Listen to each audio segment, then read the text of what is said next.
Morning, everyone. Good morning. I think we've gone live. That's what I'm thinking. But it's good to see everyone. And good morning. good to see everyone. It's good to see everyone. Serena, you're welcome. Please use the chat room because I think we're already. I think we're live.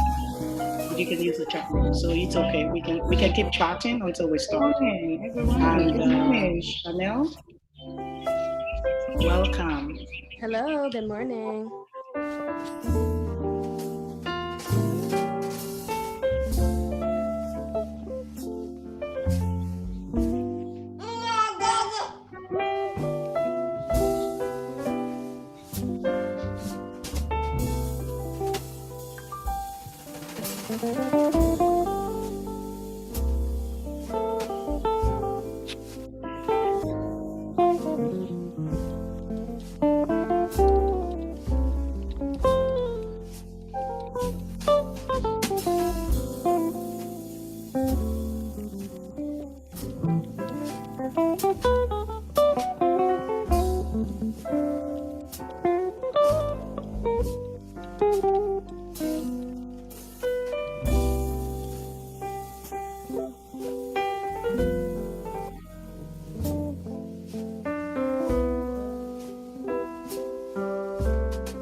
Okay, well, I believe we are now at 10 o'clock, so we will get started.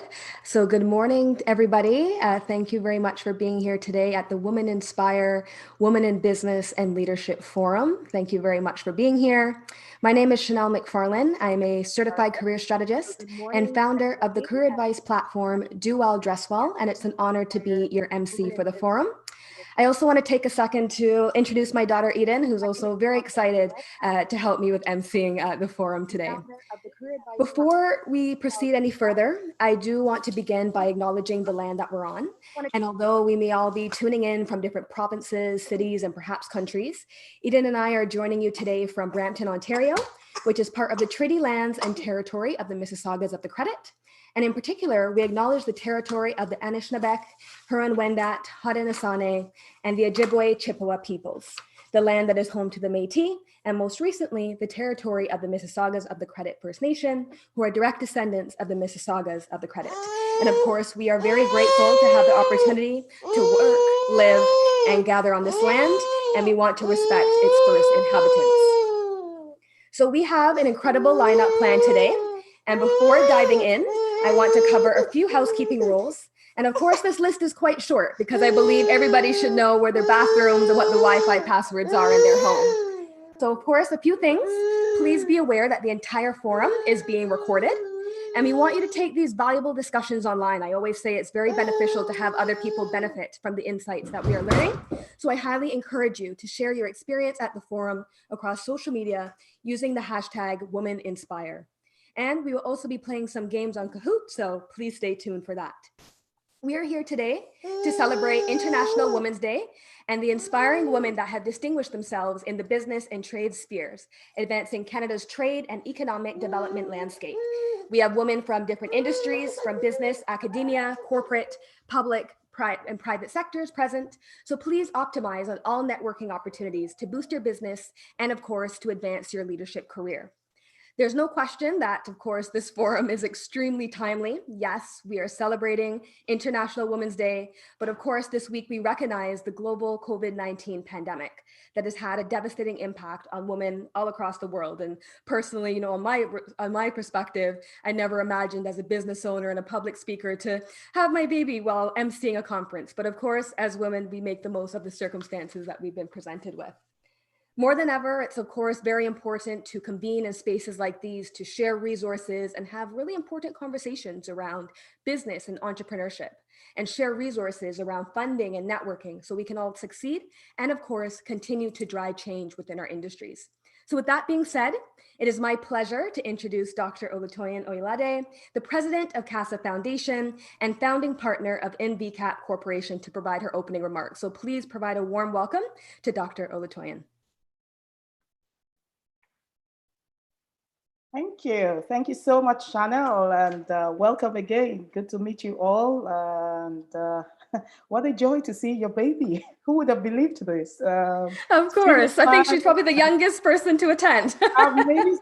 This is incredible. But thank you and welcome again. Thank you.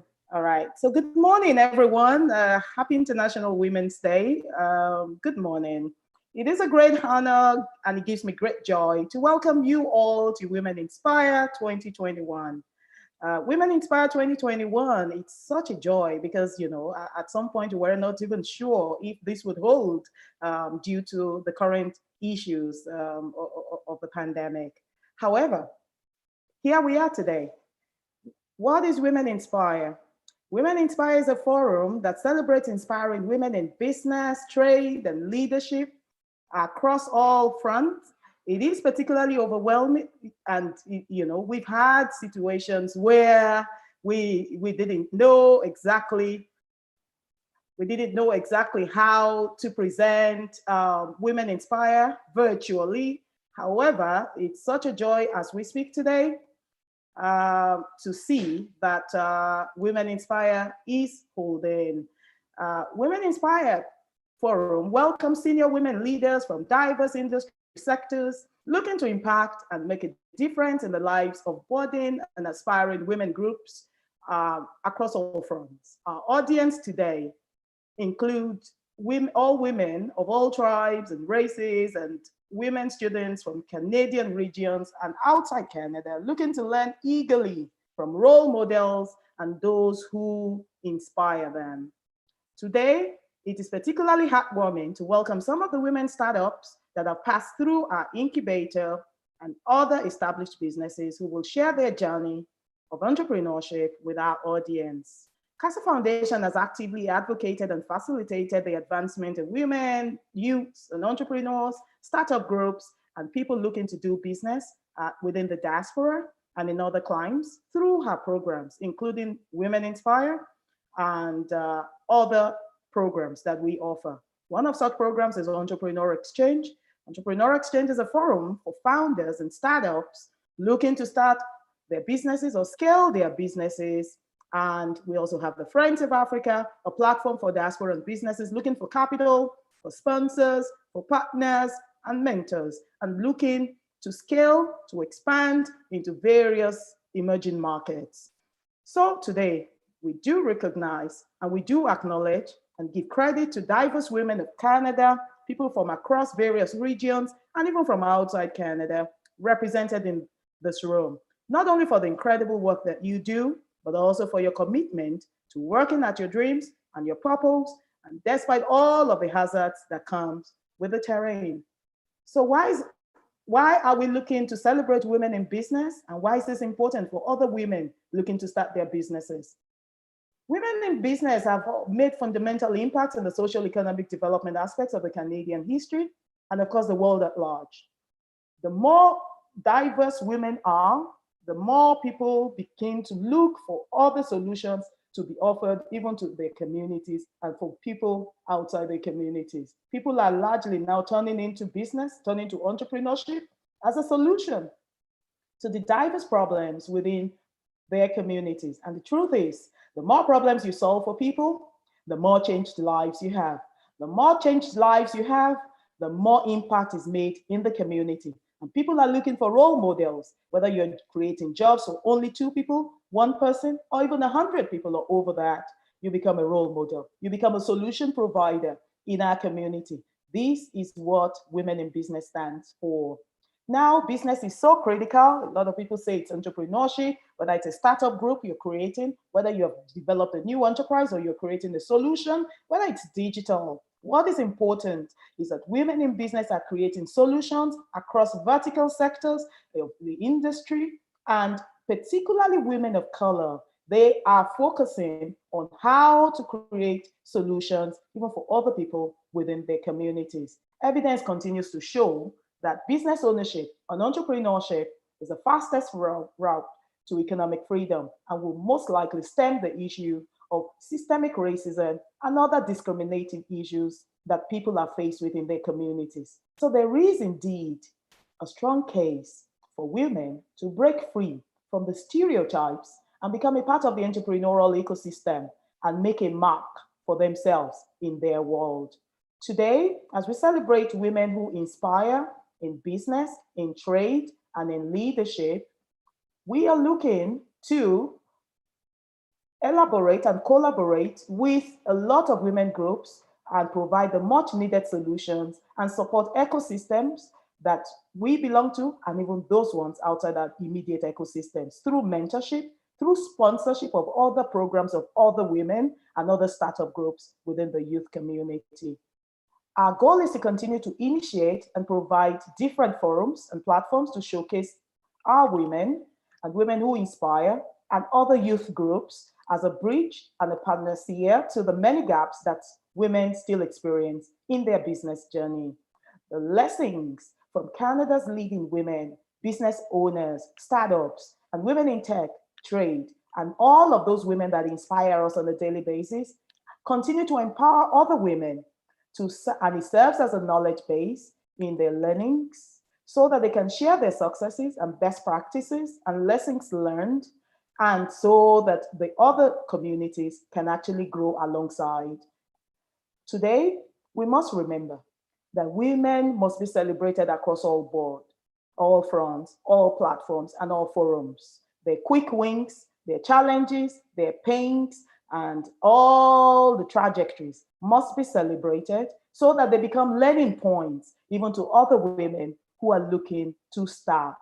There are many examples of success stories that we have heard of and that we're sharing across various platforms that we have the opportunity to present these cases. I know I was still at one yesterday, the Diverse Women of Canada, where we shared stories of about 20 women across Canada who have started their own businesses and who continue to make huge impact in their community. And today, we remember again the story of Aminka Belvit, a Black Canadian tech entrepreneur in Montreal, an immigrant who launched Wofem Tech Solutions. We launched Wofem Tech Solutions in just a few months ago, now competing actively with Zoom. Belvit says her customer base is growing rapidly, and now she's looking to raise initial capital, an IPO, which is launching in a couple of months. This is a woman entrepreneur, an immigrant who is based out of Montreal, and she's Black, a woman of color.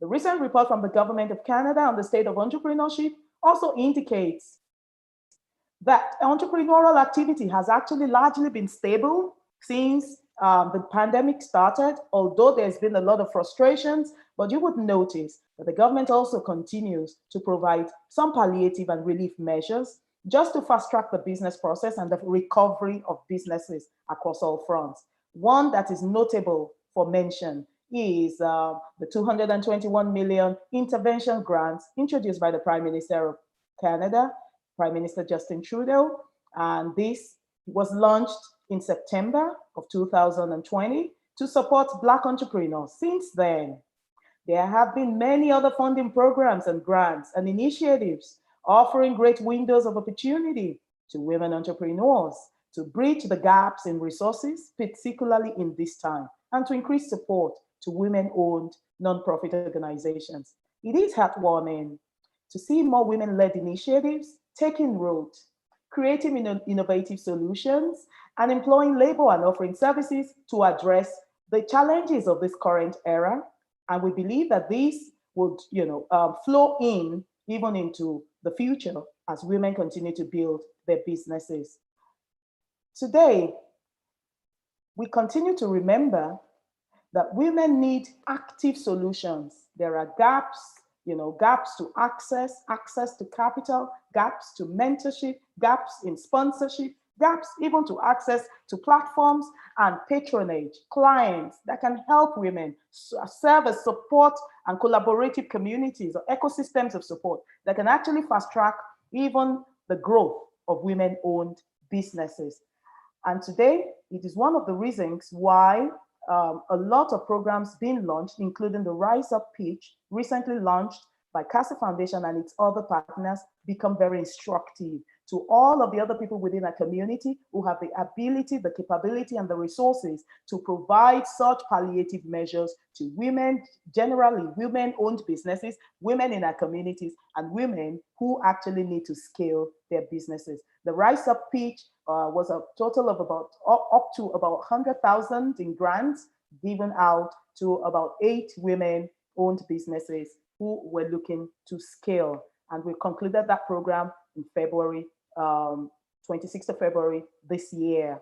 And we're looking for other partners that would support such initiatives with our organizing partners at work, at BBPA, at Julius, to make sure that some of these programs continue to resolve the problems of our time.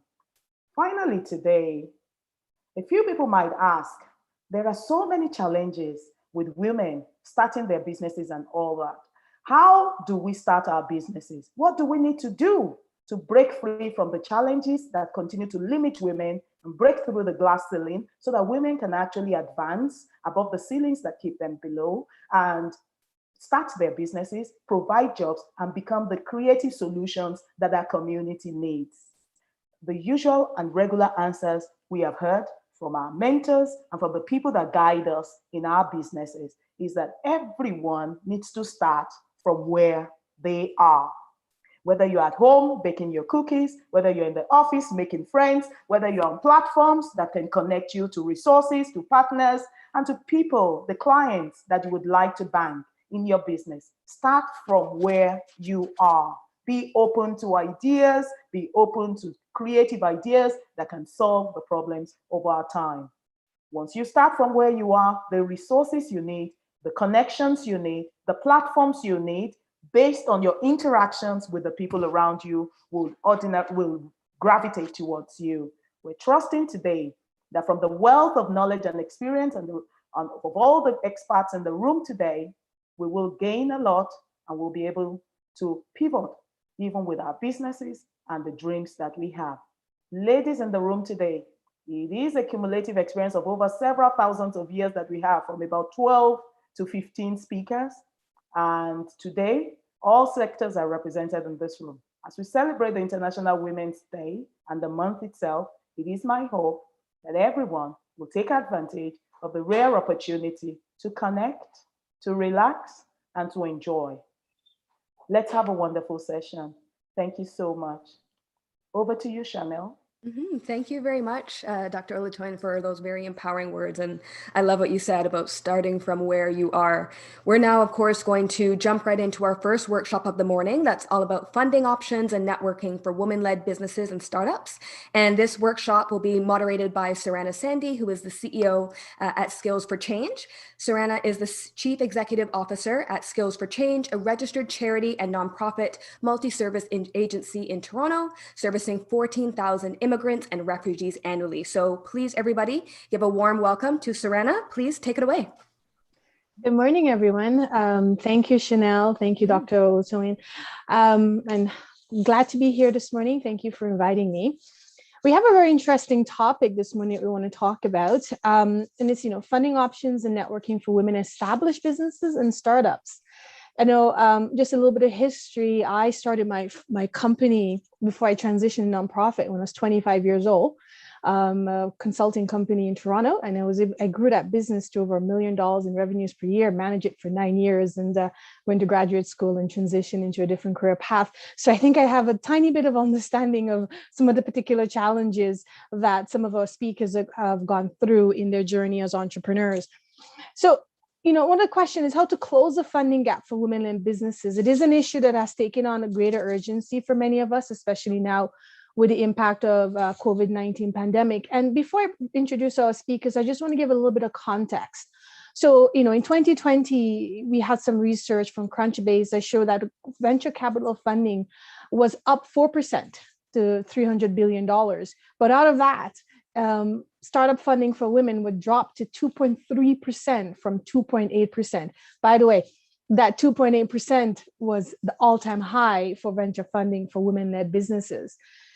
And why are we talking about women-led businesses? Not only because it's International Women's Day, Women's Week, it's because small businesses, especially those in Canada run by women are a significant contributor. It's really the backbone of the Canadian economy, because it contributes to over a third of Canada's GDP. And small business success and contributions, extends to municipal taxes that helps to improve our local communities, providing employment to 9 out of 10 Canadians working in the private sector. So there's no doubt that small, medium-sized businesses are an asset to Canada, and in particular, women-led Canadian SMBs are on a cusp of great breakout. Even though we have seen some setback with COVID, there are still a lot of opportunities, and they have navigated various stages of growth and are ready for the next level. Just a quick snapshot of women SMB owners and their businesses in Canada. 41% have family members on staff, 21% have children under 18, 31% are part owner or 69% sole owner, and 47% of women-led businesses in Canada have 1 to 10 full-time or part-time employees. So there's a lot there. So today with me are a group of incredible women entrepreneurs who are going to talk about their entrepreneurial journeys and bring some insights onto what is needed to support women-led businesses in Canada. We also have on the panel also folks who are not just working, leading businesses, but are business adjacent and providing support to folks who are entrepreneurs.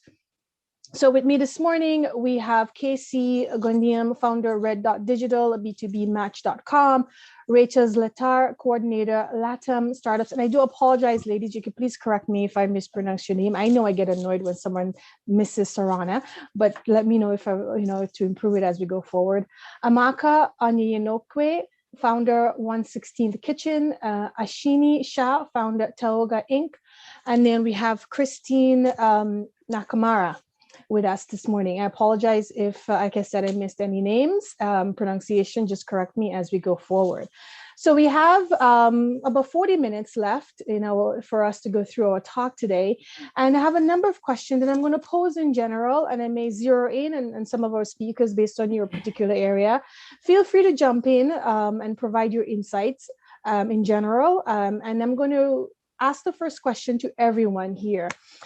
How has your vision and purpose and mission shaped your business journeys thus far? And anyone could jump in and give us some insights. I can go ahead and get us started. Thank you so much, Sarana, for getting us here. I also wanted to add, since you didn't offer, my name's actually pronounced Ashni. Ashley, Thank you. Knee like the joint. Thank you, Ashni. Lovely. So I've actually, and I've set this as my email footer. I've also set this on my Twitter bio, where I say I'm on a mission to build a better tomorrow. And so I actually use that to help me make any of the decisions I make, whether I was an employee looking for a job or if I eventually started coming to build my own companies. And what that meant is when I started building my own companies, and this is Hype Dogs as well as Taonga, which is what I'm known for here, I wanted to make sure I'm building something that's going to have a positive impact on the world, and not just making dollars for me to sleep comfortably at night. And what's the massive impact that's had is it's given me an opportunity to really focus on why I'm building it and have a purpose for it, where even if I'm hitting a rough patch or I'm getting a lot of no's from potential pitch competitions or investors that I may or may not be talking to, I know that the passion that I have for the project, and I know the reason behind it, will drive me through building the entire company from the startup. Surana, I can jump in if you'd like. Yes, please. Thank you, Casey. Of course. And I'm actually going to piggyback on what Ashni says, and probably we have different maturity level on the business scale, but it's very, very, very true. I think people think that you're going to sit down and map out a mission, a vision and purpose, and then you're going to execute. I'm actually suggesting it's the opposite that happens. You build your vision, your purpose, your mission along the way of that journey. And if it actually stays static, you're kind of doing it wrong. Your vision on day one is probably going to be super different from your vision on your 6. So you constantly have to evolve. And you, Sarana, you mentioned that you transitioned. Exactly that, right? You have to keep on going. But what keeps you going is the sense of passion, purpose, and drive. And that will never be taken away from you, right? So And that is a good point. So Amaka, Rachel, do you have any insights on how that evolution, building on what Casey has mentioned? Yeah, So Rachel and then Amaka, thank you. I absolutely love what you said, Casey.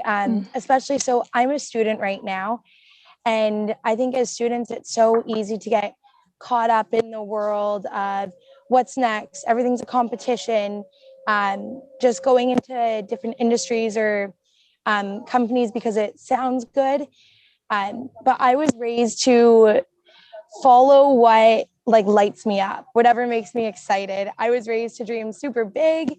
So when I was little, I said to my mom, I was like, I want to work at Disney. And then eventually I checked that one off. I said I wanted to work as a mermaid, check that one off. So it's just a constant path of just following what lights you up. And I think that will continue throughout the rest of my career path. And I hope that's how other students follow their career journey as well. Thank you. Amaka, hopefully I'm pronouncing the name right. Correct me if I got it wrong, but what are your insights on that? Amaka. Thank you. Yes.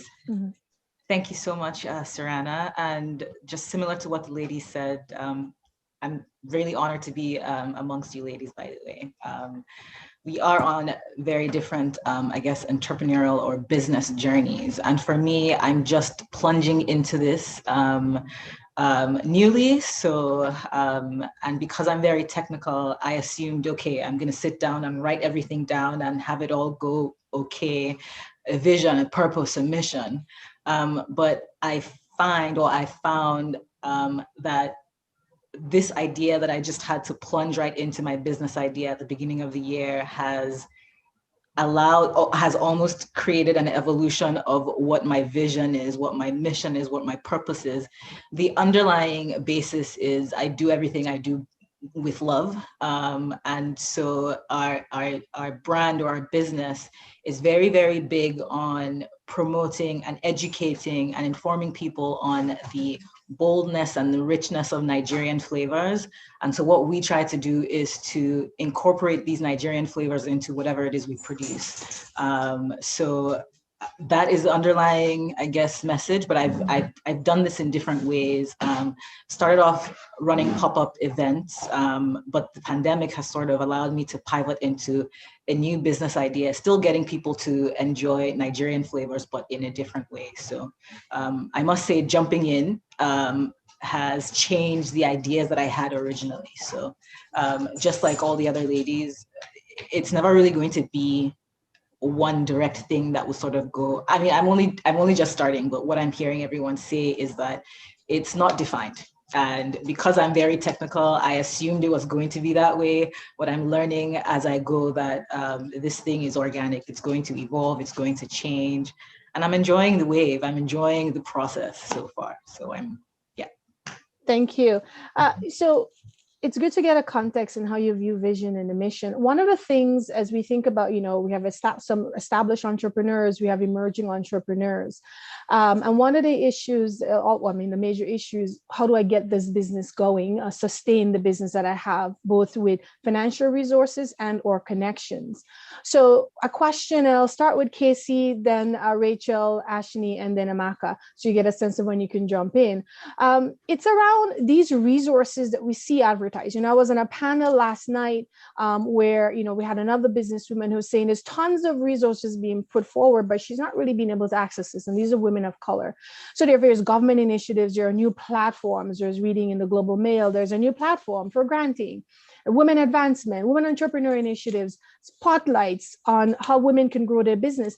From your perspective, have you been able to access these resources? What challenges have you encountered in accessing these resources, both as a woman of color, and how do you navigate that? What advice do you give folks who are trying to, get access to all these monies that are supposedly flowing rampantly across Canada? Can you see my face, how I'm laughing? And what's really awesome is that, Sarana, you and I, we've been on a bunch of panels so far. And so I'm really glad now I'm really getting a sense that we have a very similar path.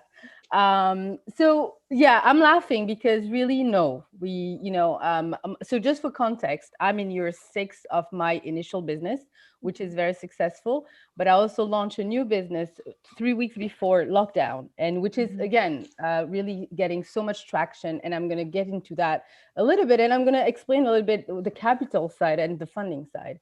So a lot is being done with regards to gender equality, equity, but not much is really being done for underrepresented groups so far.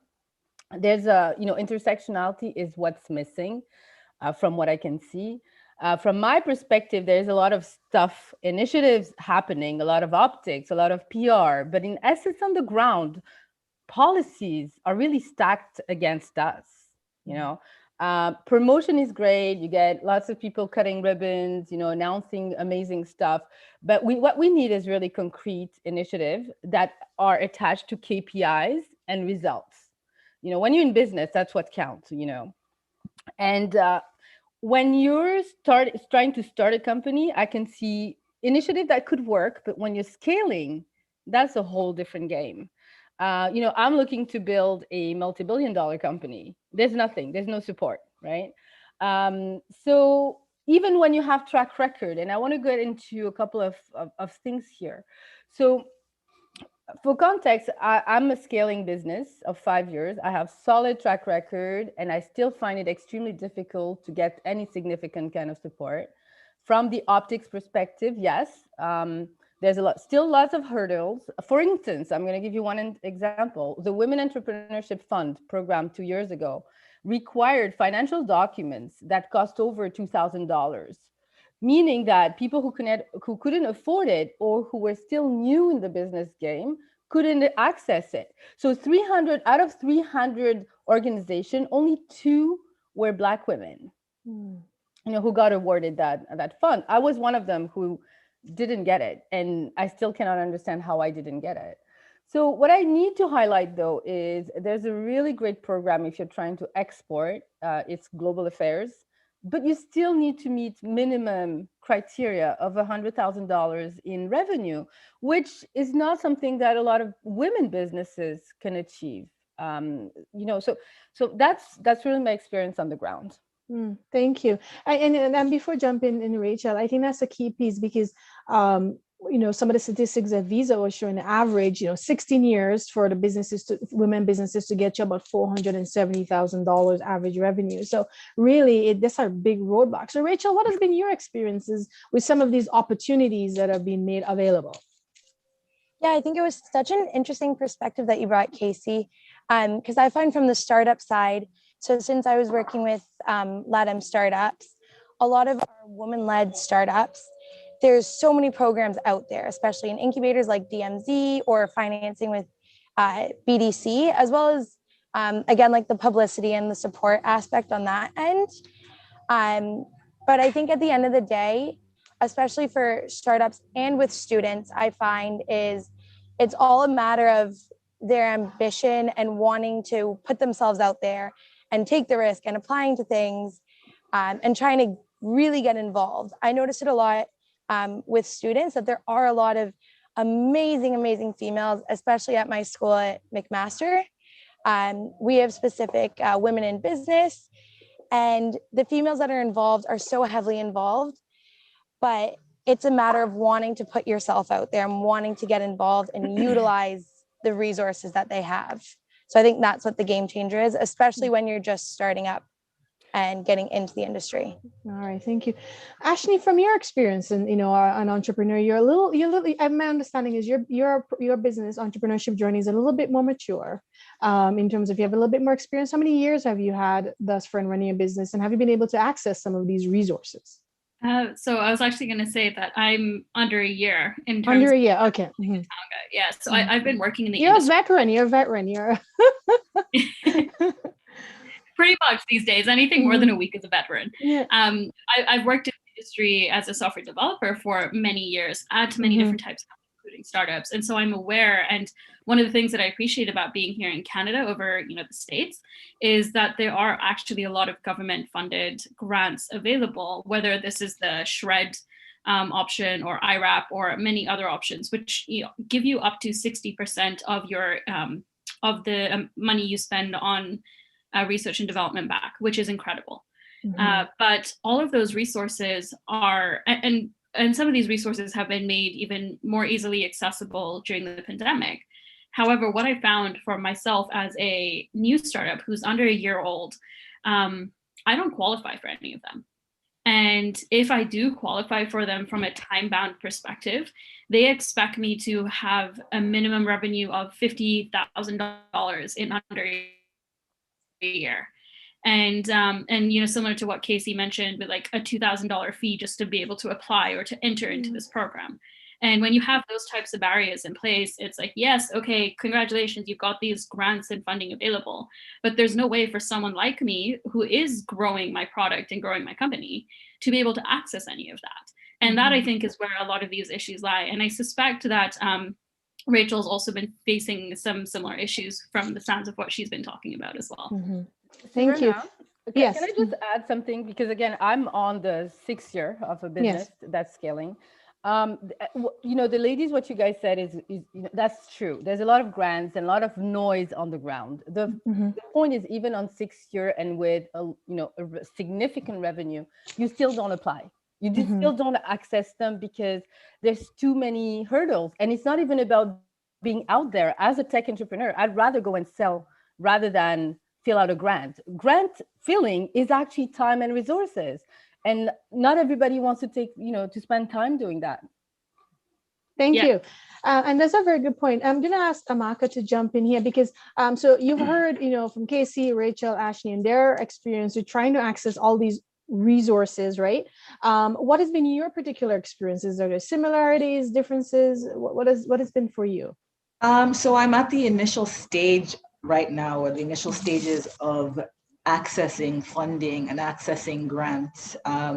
I launched my business almost as a side hustle 5 years ago while I worked in the architecture and construction industry. So I would only sort of, I guess, run the business whenever I had free time. So like I said, it was really a side hustle. It's only in the past, I would say maybe 5 to 6 months that I've actively decided to take on the role of transitioning this side hustle into a full-fledged business.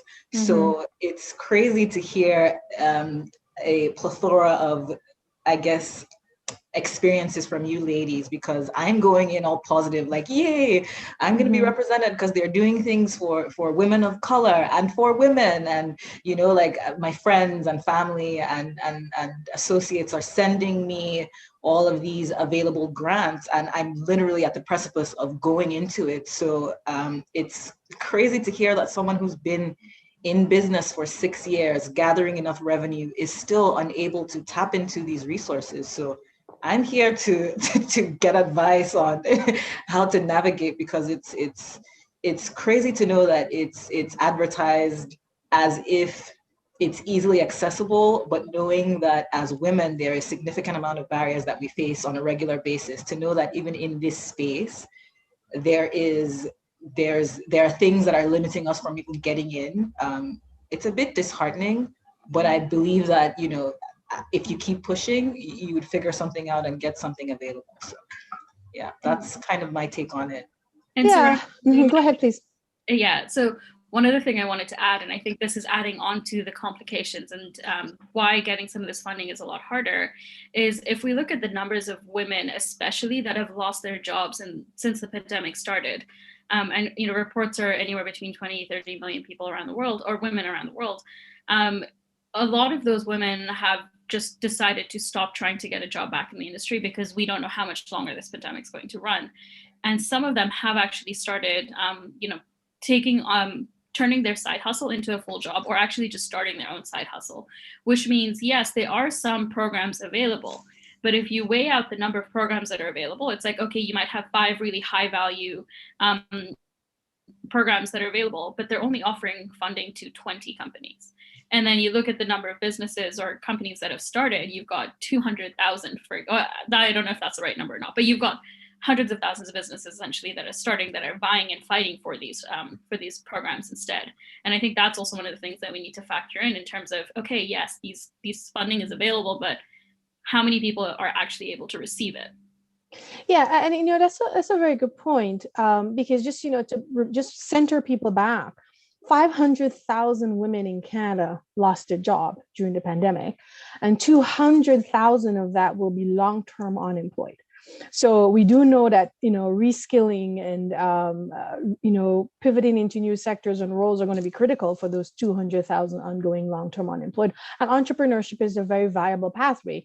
I mean, at Skills for Change, our entrepreneurship program for newcomers, we don't just teach you about starting a business. We actually teach you about jobs, getting a job and building on and having employment to sustain you as you try to navigate through your entrepreneurship journey. So we do know that some of these investments should really be thinking about skills, upskilling, and investing in businesses so that you could, keep your side hustle, as you say, Ashley, and focus on like paying your bills. The other piece, though, is to coming back to where we are right now, right? So COVID-19 is real. It still continues. It's not going away anytime soon as much as we'd like to. So with all the disparities, some of which we've talked about that was created by COVID-19, can you tell our audience how you have survived so far, and what's your advice for startups, for those of our audience who are watching? What are your advice, especially when I'm hearing that you started these businesses in the middle of COVID or close to when COVID happened? Quite brave, I would say. Mm-hmm.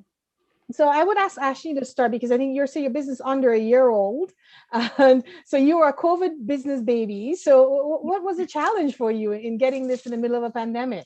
Yeah, so actually, when I started my business, I was back home, and home for me is actually Kenya. Mm-hmm. But I was relying on a lot of different resources. And Sarana, I'm actually a graduate from NEH. Are you kidding?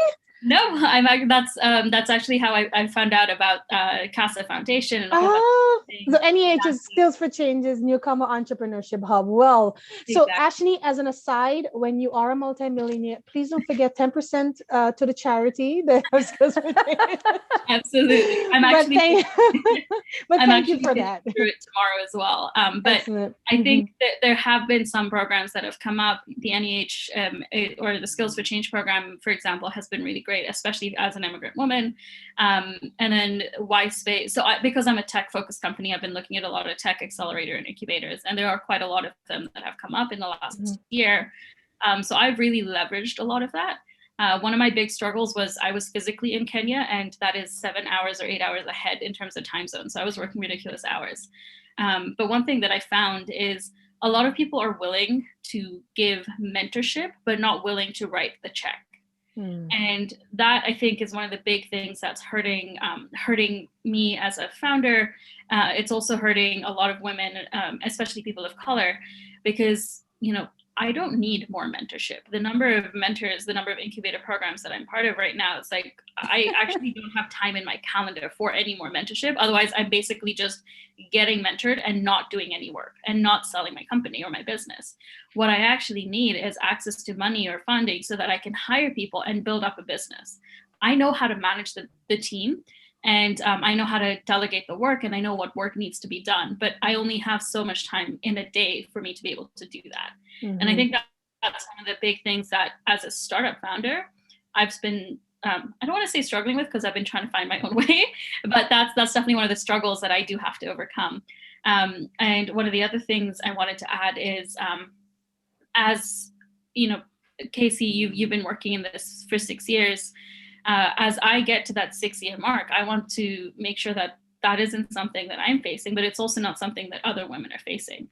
And so trying to make sure that the people that I surround myself with are people that are going to raise me up, and they are people that are going to tell me about grant opportunities that are coming up. And that only happens, especially because we're also isolated right now, that only happens if you build a community of founders, or you build a community of people who understand what you're doing to continue supporting you throughout this entire experience. Thank you. So Casey, I'm going to come to you, because you've had a business for 6 years, then the pandemic hit. What was the impact on your business, and what advice would you give to people with their new startup ideas?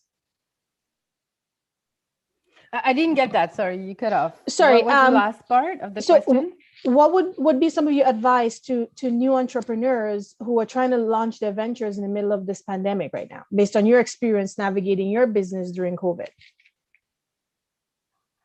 So I think I'm going to answer to the question that you had, which is, how did I survive so far, right? Mm-hmm. My business actually grew 3 or 4 times under COVID, not only in revenue, but also in size of people. I started, I think I was about 10 people in my team. We're over 33 now. The reason is we've been building a COVID-proof business without actually realizing it. And this is what I've been helping my clients so far doing. I mean, we've been digital from day one. We've been international from day one. So from my perspective, think about digital not as a social media side hustle or something you're going to do on your spare time. Think as digital as an actual business from the start. And this is not for kids.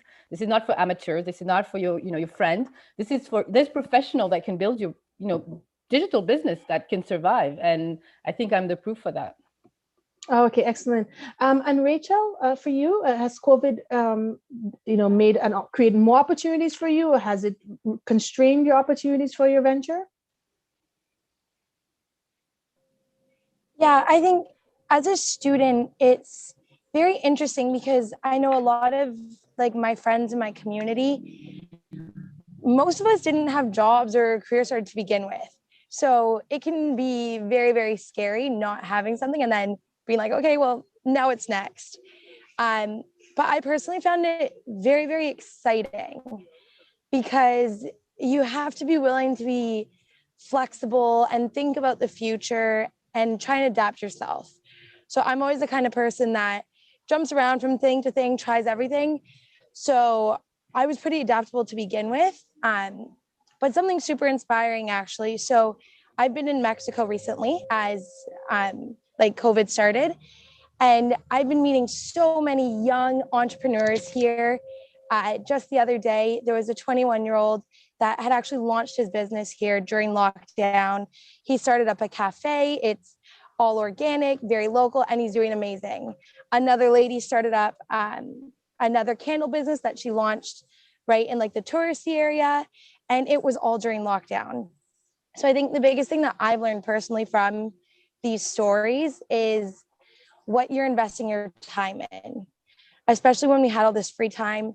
You could be spending your money on clothes that you probably weren't using, or I then use it to invest in myself and get certifications and use that money to further myself. So I think it was different for everyone, but for students, it's a very unique time to explore all the opportunities out there.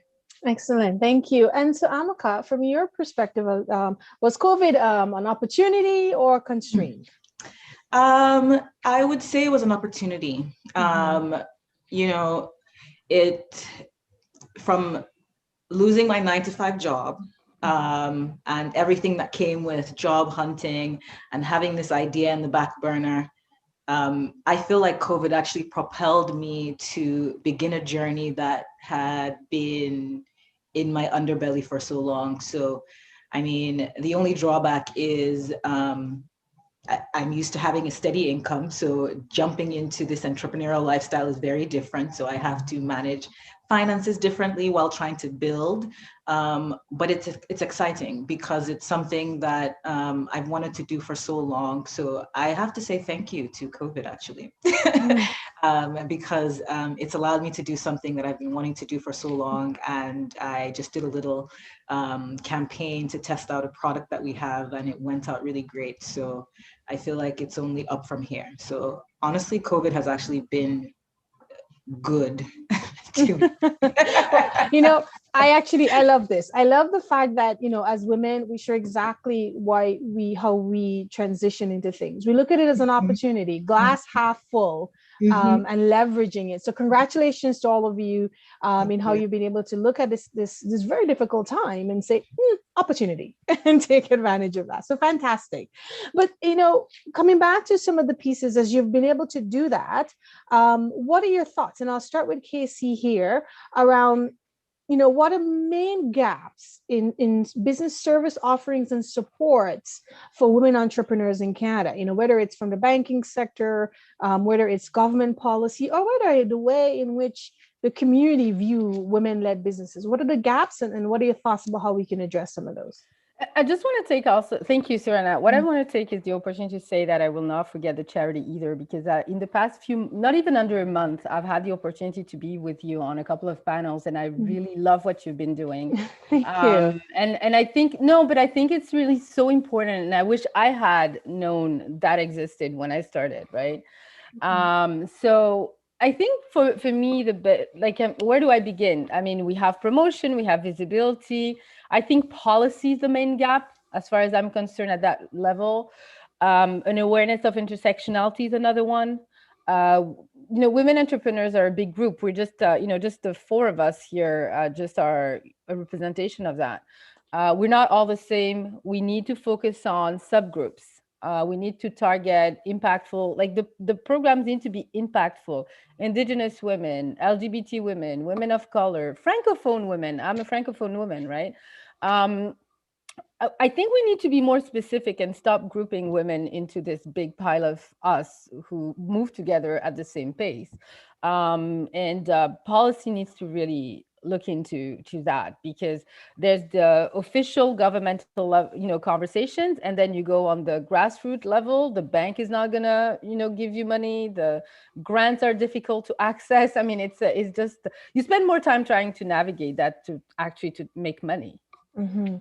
And that's a very good point, and thank you for your kind words. I mean, I'm thrilled to be at Schools for Change and the projects that we're trying to build for women and newcomers and immigrants. So happy to hear from each of you if you have ideas of what we could do or more of what we can do. I'm grateful that you find it valuable. Rachel, building on Casey, from your perspective, especially as a student, and you're navigating different spaces, entrepreneur, a school, and everything else, and just your next step of who you're going to be. What do you think will be needed to ensure that someone like you, as you start your entrepreneurial journey, could be successful? Yeah, I think the biggest thing that I wish even I personally had was more opportunities to fail. Like, it's one thing to put yourself out there, but there's always that, I don't know if it's just more in women, or chances are both in women and men, but like, I don't want to put myself out there and then it not work out, or like apply for something and say if I don't get it, whether it's because I'm a woman or something else, like it hurts. And so if we had more chances to just try things, whether we have the experience or not, I think that would just help everyone build up the confidence and not limit themselves because they don't think they have the skill set, they don't have the experience, they don't have the knowledge, but they're just there to learn. And just more learning experiences for women to build up that confidence. Excellent, thank you. And I think that's great for young people to realize, like, you look back at some of those really successful entrepreneurs, not everybody hit it out of the park at the go, right? You start, you fail, you start again. But you're right, I think there is some greater flexibility for men to fail, right? And we see it not just in entrepreneurs, but in life and in work. Men can fail, women, well, that's it, you're done. We're not interested anymore, moving on. So that's a good point. Ashley, what are your thoughts on how these approaches and service offerings could be improved for women? I just wanted to comment on what Rachel said first. One of the core things that I've been focusing on lately is, or for many years now, is I only consider something a failure if I haven't learned from it. And when I've swapped my mindset to that, it's given me that allowance that, yes, it's okay, I can fail, because I'm not really failing. I'm just learning for the next thing that I'm going to build onto. And it has unlocked so much power for me. Sarana, to answer your question, do you mind saying it again? I clearly forgot it. Yeah, because we're trying to figure out how do we navigate some of the gaps in services and options for women, and what do you think are needed? Yeah, that's a great question. I think as a startup founder, I'm not just doing the thing that I know, which is coding. I'm also trying to navigate every other part of the business as well. So whether that's marketing, that's finances, that's taxes, which tax season right now, ladies, or it's even just like registering your business at the start. There's so much additional information that we need. And unfortunately, there's so much misinformation out there whether it's because it's outdated or it's US focused. I guarantee you 90% of the time when I Google something, I have to double check to make sure that it's a Canada answer, because we're so closely tied, or everything is so US centric. And I think that's one of the areas where I would just love some sort of program that could almost handhold me through setting up, incorporating my business, but also being able to answer those specific questions that I have that are unique to my own company. And for me, and this is especially important for Taonga, because Taonga is a very privacy security focused business. I want to make sure that I'm getting my legal documents and my legal docs right, and that I'm protecting myself in case anyone ever decides to come after me as a business. And I think that's one big area that's a massive blocker for women even entering the space of, oh no, there's all this extra stuff that I need to learn. And learning is really important, and learning is really scary. That's a good point. Thank you for that. I know when I was looking up some data, I was like, okay, so what's the Canadian context? So thank you. Amaka, what are your thoughts? I would actually like to segue off of what Ashni had said. And I had written down here, education, grant and finance, and accessibility. But what she had said, misinformation is key. There's a lot of information out there, but I feel like it's not tailored to us and the needs that we have. As women, people have this understanding that we're multitaskers and we're super women, we can do all these things. But if we come from, a certain, I guess, professional area, like going into entrepreneurship and owning a business, you have to put on all these hats. You have to become the financier or understand business. You have to understand some sort of legal, I guess whatever legal aspects are associated with your business. And I just finished an incubator right now, which I assume would be a great tool to hold me into every single aspect of, starting this business. And they touched on, certain important aspects. Like for me, I want to know about labeling laws. I just don't want to know to go there to get information. I feel like this is what the roles of mentors should be, and not just giving us a great story of what they've been through, but actually we need accessibility to this kind of information, like every single stage of running an actual business. And I know there are incubators out there, like I'm just starting, but it'll be nice to just have information that we can access to hold our hands, so that we're not spending every single time we're marketing, we're producing, we're writing, and then we're making calls, we're doing all these things, which honestly I enjoy doing, and I'm sure women naturally enjoy multitasking, but to have an informed way to multitask is very important. I think. And I think that's what the gap is. Yeah, I'm going to give you a very different perspective on that. I spend a lot of time mentoring women. And one of the things I find is exactly that we spend a lot of time doing a lot of things. And I have a perspective, and this is something I've done for my own businesses. From day one, I'm going to focus on what I'm good at. Everything else, I'm giving to someone else. Legal, accounting, I hate numbers, I hate tax, I hate anything. I love signing the contract. I know the numbers, but I don't do the admin. Even I'm a tech, and I know tech, right? But I'm still not doing my website. I have someone else do it. I think we need to really refocus on what is going to make you different. Doing marketing, if that's not your job, stop doing that. Give it to someone else, like literally. Because you're going to just waste time, and you're not going to grow.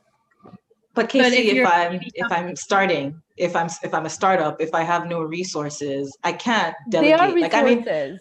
I delegate to, okay, so there are resources, but you don't have to go to an agency that is going to charge you $5,000 all of, at start. There you have to start small. I spent $200 on my design. That was 6 years ago. After the $200, I went into $500, and now I can spend more. You have to, $400.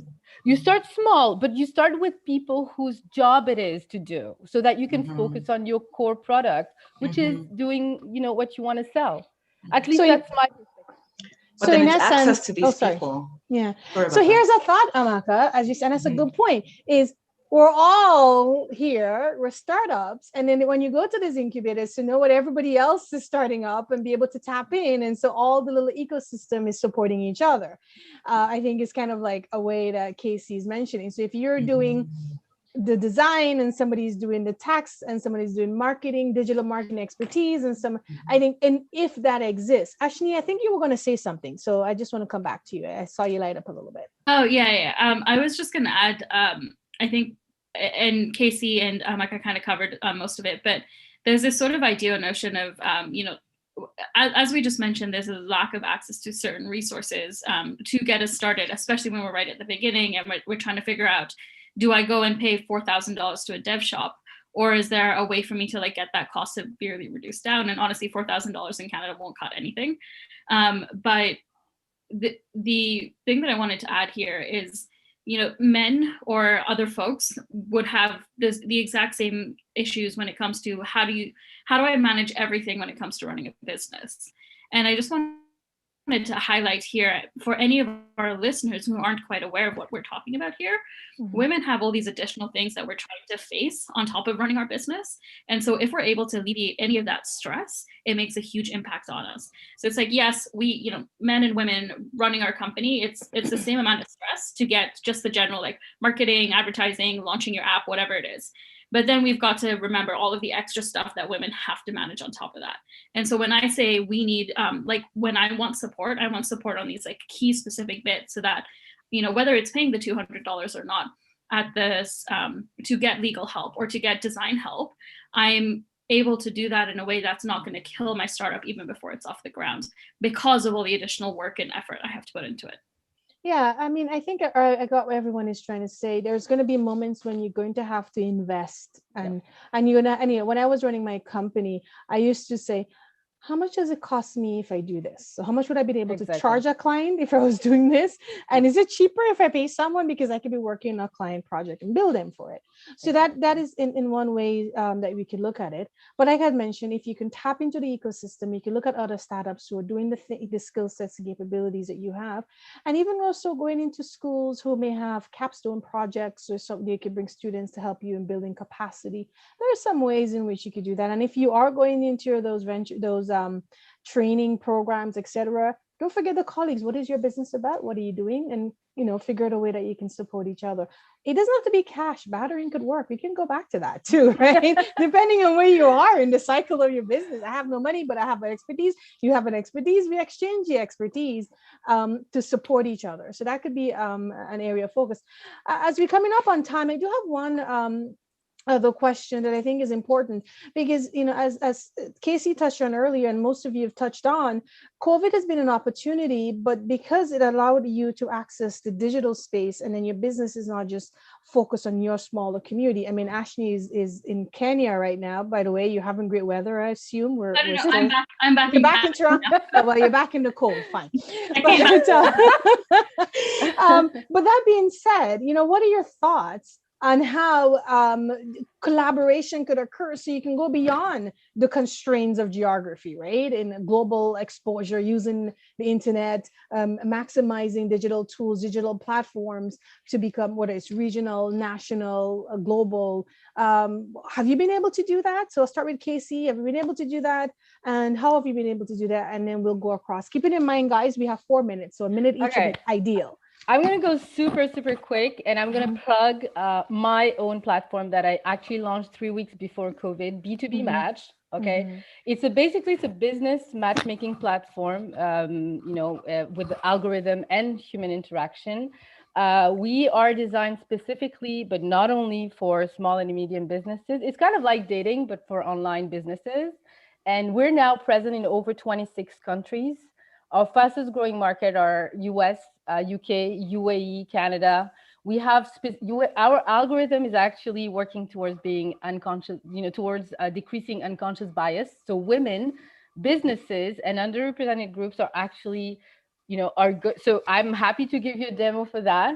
The great thing about this platform is we have signed a partnership with the ICC, which is the International Chamber of Commerce, which represent over 49 million companies in the world. I'm giving an exclusive here. We're launching in the next couple of weeks. And this is going to take the platform to a whole different level and help women, underrepresented groups. And this is my life. This is my baby now. And I want everyone to go in there and get those expertise that they need from other people. Register your business and, partner, collaborate, find clients. This is exactly why I built it. Excellent. Thank you. Rachel, have you been able to leverage at all globally? I mean, I know you're still young with your business, but have you seen opportunities and any thoughts? Yeah, I find right now, especially, or like at least during the first lockdown, everyone was on social media and they were all on different platforms. So I actually ended up connecting with people from all over the world, like in Mexico, in Europe, in British Columbia. And I ended up becoming like friends with them, working with them, getting inspired by them just from like stumbling upon, like, say, their Instagram account, reaching out to them, started chatting. I'm a very social person, even online, but I think we can leverage that now. People are all online, so use it. That's where you will find people now. Excellent. Thank you. Ashni, what about you? How have you been able to go global? Honestly, I'm a global person by nature. I come from Kenya, but I'm also a citizen of the UK and India, as well as here in Canada, or becoming a citizen here. And so by nature, my network is global. And that's something that I've always had to have the opportunity to take advantage of. Thank you, WhatsApp and Facebook. But when it's come to pivoting and like launching a business in this global space, a lot of incubators, accelerators, and even just other programs like the Skills for Change NEH program were required you to be physically located in one place. But with the COVID lockdowns and with everything going virtual, it actually let me take part in these programs, whether I was in Kenya or I'm here, or if I live out my dreams and move to a tropical beach somewhere, I can still take part in these programs. I think one of the other key things, and I mentioned this earlier, is building that community of people around you. My community, I actually have two that I meet with weekly. One is a group of friends all in who were originally all in Toronto. Now we're a little bit more spread out as COVID has impacted us all differently. And the other one is actually a group of random people we met on Twitter that were all launching our own startups. And we constantly support each other, meet once a week. And that from a community relationship perspective has been incredible. It's also allowed me, similar to what Rachel said, it's also allowed me to interact and network with people that are literally from anywhere in the world and give me feedback, give me advice, give me responses and reactions to the products I'm building based on the local culture there, which prior to COVID, I would have had to physically fly there or hire someone, which both of those cost a lot of money, like thousands of dollars. So I think COVID has really, if you're taking advantage of the resources available or able to find them, it has really unlocked the potential to build and grow globally significantly faster than before. Thank you. And last word, Amaka. Yes. I will segue off of Ashni's point on community. I find that in a couple of classes on incubators that I've taken, I've felt a sense of community, and I feel like the fact that we're all stuck at home but are still connected via the digital space has created a greater opportunity for bigger communities to be established without having to physically go somewhere, spend money on a ticket or whatnot. So I'm actually, it's funny, but this pandemic has actually created a lot more access that I feel like if there was no pandemic, I probably would be searching on Google and going to libraries and adding all this extra time to gather and have this information that is just right at the tip of my screen, you know? So I think the digital space has called for even better collaborative opportunities, which will essentially help us at the end of the day. So. Thank you. This has been an incredible conversation. I'd like to thank you, Casey. Thank you, Ashni. Thank you, Amaka. Thank you, Rachel. We've been able to really recognize that, COVID-19 has been a fantastic opportunity for each and every one of you in building through your businesses and building collaboration and being able to access. But we also recognize there's a lot of gaps in terms of service offering, options for funding, and broader support for women-led businesses. But we do want to reiterate, that women-led businesses are a core foundation of the Canadian economy. And we hope that we can see policy changes, approaches that allow you to have better access to the supports and requirements that you need to be successful. And thank you very much to Casa Foundation for putting together Women Inspire today. It's been fantastic. I'm going to pause here and turn over to Chanel, who's going to take it from there. Yes, thank you all for such an incredible panel. I think it was such a perfect way to start off the forum. So thank you to Sarana for moderating and to all of the incredible panelists. I think you've left us all with some really great takeaways. But for me, I think it is a point that you had mentioned in the beginning, Sarana, around, there's, of course, there are setbacks with COVID, but there are still opportunities. And it was very inspiring to hear all of the stories and how all of you are really seeing the positive in COVID. We are now, of course, moving on to our keynote session, and I'd like to actually welcome back Dr. Olutoyin to the virtual stage, who will introduce our esteemed keynote speaker. So Dr. Olutoyin, please take it away. Thank you. Thank you so much. Can you hear me and can you see me? Because I'm yes, we can. Okay. I'm told that sometimes. Oh, we got emergency alert coming through. Okay. All right. All right, are we good? Are we good to go? Yes. Good. Thank you. All right, welcome again, and thank you so much for having me back. And this afternoon, we are honored and we have the pleasure of introducing the keynote speaker for this session. And he is a member of parliament, a member of the provincial parliament, a Canadian lawyer, a politician, who currently serves as a Minister of Small Business and Red Tape Reduction. And he was elected into the Legislative Assembly during the 2018 general election, representing the riding of Brampton. He worked at TD Securities and completed his Juris Doctor degree at the University of Windsor. He worked at Miller Thompson as an associate corporate lawyer until his election. Prior to his appointment to the Ontario Cabinet, he was a chairman of the Select Committee on Financial Transparency. He also previously served as a parliamentary assistant to the Solicitor General, formerly known as the Minister of Community Safety and Correctional Services.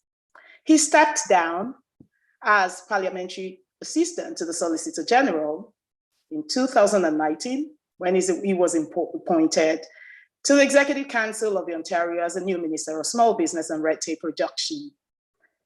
Ladies and gentlemen, today, because we do know that we have some of his colleagues also with us today, and they are stakeholders in the development of businesses, in the development of women businesses.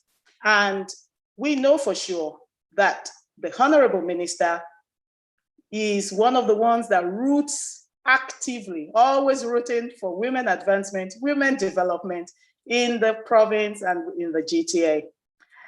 I have the pleasure of introducing to you, ladies and gentlemen, also joining us this afternoon, the Honorable Pradmit Sakaria, who is the Minister of Small Businesses and Red Tape Reduction, and he'll be giving us a keynote address this afternoon. Before he comes on, it's noteworthy that the Honorable Sakaria introduced 3 pieces of legislation to assist small businesses with the challenges of COVID-19 in Ontario within the GTA. He has launched several grant programs, and for the grant programs that he launched, they've now been approved, and he will be making an announcement to us this afternoon.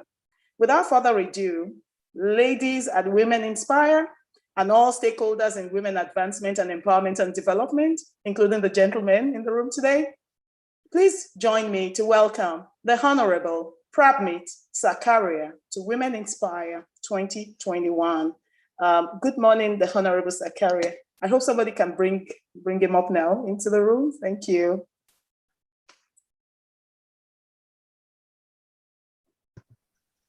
Good morning, everyone. It's an honor and pleasure to talk about the importance of women entrepreneurs to our economy and the supports our government is making available to help you weather the storm. This hasn't been easy for businesses across the board, but we know that when women-owned businesses face additional pressures that make this crisis even more challenging. As we look forward to an economic recovery, It's fair to ask what the government is doing to help support our small businesses and our female entrepreneurs. And most importantly, how we can make certain that all opportunities and avenues are accessible to every community. I want to thank the Casa Foundation for the remarkable work you're doing to support businesses, growth, and development among women, especially during these challenging times. There is great opportunity for us to use this moment in time to level the playing field, to make sure that diversity is celebrated and rewarded and not seen as a barrier to growth. We've all had enough of the glass ceilings and the status quo. For Ontario to reach its full potential, every community must be involved and embraced. Our future success will be measured by how much that success is shared across all the diverse communities that make Ontario what it is today. That's why I'm so encouraged to be with the Casa to talk about how we protect access to that success. But I'm also encouraged to talk about our latest and largest support for small businesses affected by the pandemic, an Ontario Small Business Support Grant. This grant is another helping hand that can give your businesses the boost it needs to meet the challenges of today. Small businesses with up to 100 employees that were required to close or significantly reduce their services can apply for this one-time grant that starts at $10,000 to a maximum of $20,000. All you need to do is demonstrate that your business has experienced a decline of at least 20% when comparing your monthly revenue in April 2020 with April 2019. There are separate ways to apply if you are also a new business. As dedicated entrepreneurs, you know your business better than anyone, and you know what it will need to make it through this challenging time. Maybe it's support to maintain inventory, funds to invest in new supplies or equipment, or some extra help to cover wages to sustain a team of employees. Businesses can apply for this grant and other financial support, like up to $1,000 to help with PPE and rebates to cover energy costs and property taxes at ontario.ca/smallbusiness. There you'll find the information you'll need to support your application. Supporting diverse business development has been an imperative even before this pandemic. That's why, for example, I was so encouraged to help launch the Ryerson DMZ Black Innovation Fellowship just a few weeks ago. This program is dedicated to providing Black tech entrepreneurs with the tools and assistance they need to navigate the ups and downs of startup life. We know that startups and smaller firms need quick access to financing to help them establish their business, and we are working on ways to break down barriers to make that easier. Ontario also has 17 regional innovation centers across the province, as well as the Ontario Centers of Excellence. They are valuable resources that touch upon many different aspects of launching a startup.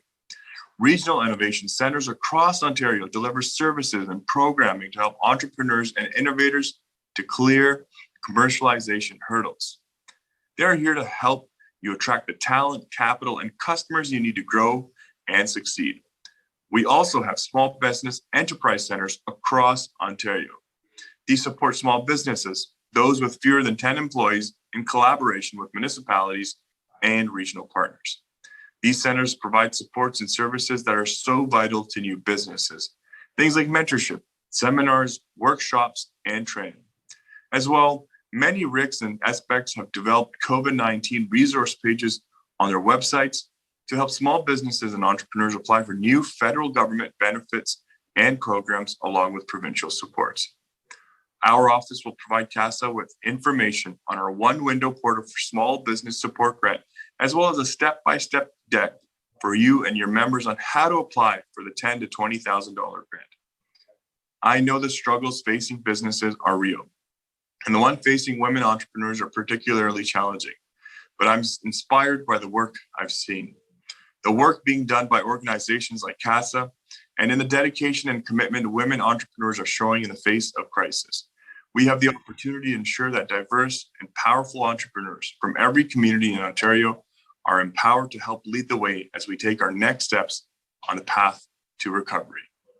Thank you, everyone.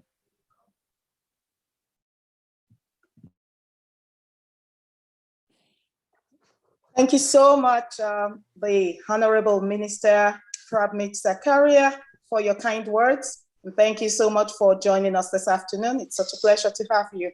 Thank you. Now I'll take it over, Chanel. No problem. Yeah, so we are now moving forward to our first roundtable, and I'd like everyone to give a warm welcome to Professor Wendy Souquier, who's the founder of the Diversity Institute at the Ted Rogers School of Management and Professor of Entrepreneurship at Ryerson University, and she will be moderating this roundtable. So Wendy, please take the virtual stage. Thanks so much. It's such a pleasure to be here, and the work you do is so important. We know, as the minister said, that COVID has hit all small businesses hard, but it's hit businesses owned by women particularly hard. And it's at a time when we were seeing incredible progress. Women-owned businesses, for example, have almost bridged the gap between them and businesses owned by men in terms of exporting. We've seen women-led SMEs double the amount of exporting they're doing over the last few years. And yet at this particular point in time, they're particularly vulnerable because they tend to be smaller, more poorly financed, and more often in the sectors that are being hit hardest by COVID. Couple that with the crushing burden of unpaid work, and it's very clear that women-owned businesses need particular attention. When you add an intersectional lens, which is absolutely fundamental, we see that these barriers multiply, and we'll soon be releasing the largest study ever of Black women entrepreneurs in Canada, which shows very clearly that they're twice as likely to be impacted by COVID and half as likely to have access to financing and supports. So once you start to add intersectional factors, we see the problems are even worse. That being said, we've seen a silver lining. Many women-led businesses have managed to pivot, to shift their business models, and to actually expand their markets during this really difficult time. And so today we're going to talk more about what some of the things are that can help women-led businesses grow and particularly export. And I'm delighted to introduce our panel. So first off, I just want to make sure everybody's here. First off, we have Nadia Theodore. Please wave at us so we can see who you are. That's great. And she's the former Consul General of Canada to the United States and Senior VP of Maple Leaf Foods. We also have Christine Nakamura, who's the Vice President in Toronto of the Asia Pacific Foundation of Canada, and I know has been doing a lot of great work in driving export relations. And then, of course, we have Olatuun, our fearless leader, who will round out the panel. So I wonder if we can just start. I'll give each of you an opportunity to sort of introduce yourselves and your perspective on these important issues. Just make some opening remarks. Maybe we can start with you, Nadia. Thanks very much, Wendy. A pleasure to be here, and I'll be brief because I know that we're already running behind schedule. But just to say that happy to be here to chat about what to me is a very important issue. You know, you talked in your introduction, Wendy, about women entrepreneurship, and I think that that's a conversation that absolutely has to be had. But in conjunction to that, a conversation about women across corporate Canada, really, right? And finding those opportunities for women of diverse backgrounds, frankly, to have seats at decision-making tables across corporate Canada. And so entrepreneurship is certainly one piece of that, and a very important piece of that, and this in particular for us here in Canada. We are an economy driven by entrepreneurs, for sure. But having a little chat about women at the top levels of corporate Canada would also be an important piece to that conversation. So thanks. And thanks for raising that. As many of you know, we released our latest issue of diversity leads. And we know that there are more men named Michael than there are women leading corporations in Canada. In Toronto, when we look at corporate boards, not only are women underrepresented, but again, the intersectional lens is critical. White women outnumber racialized women 12-1, even though they're comparable in the population. And when we looked across Canada at 1,600 corporate board members, we found 9 Black men and 4 Black women. So I think your point is critical. And of course, it's something we have to also explore. Next, Christine, maybe your perspective on some of these issues.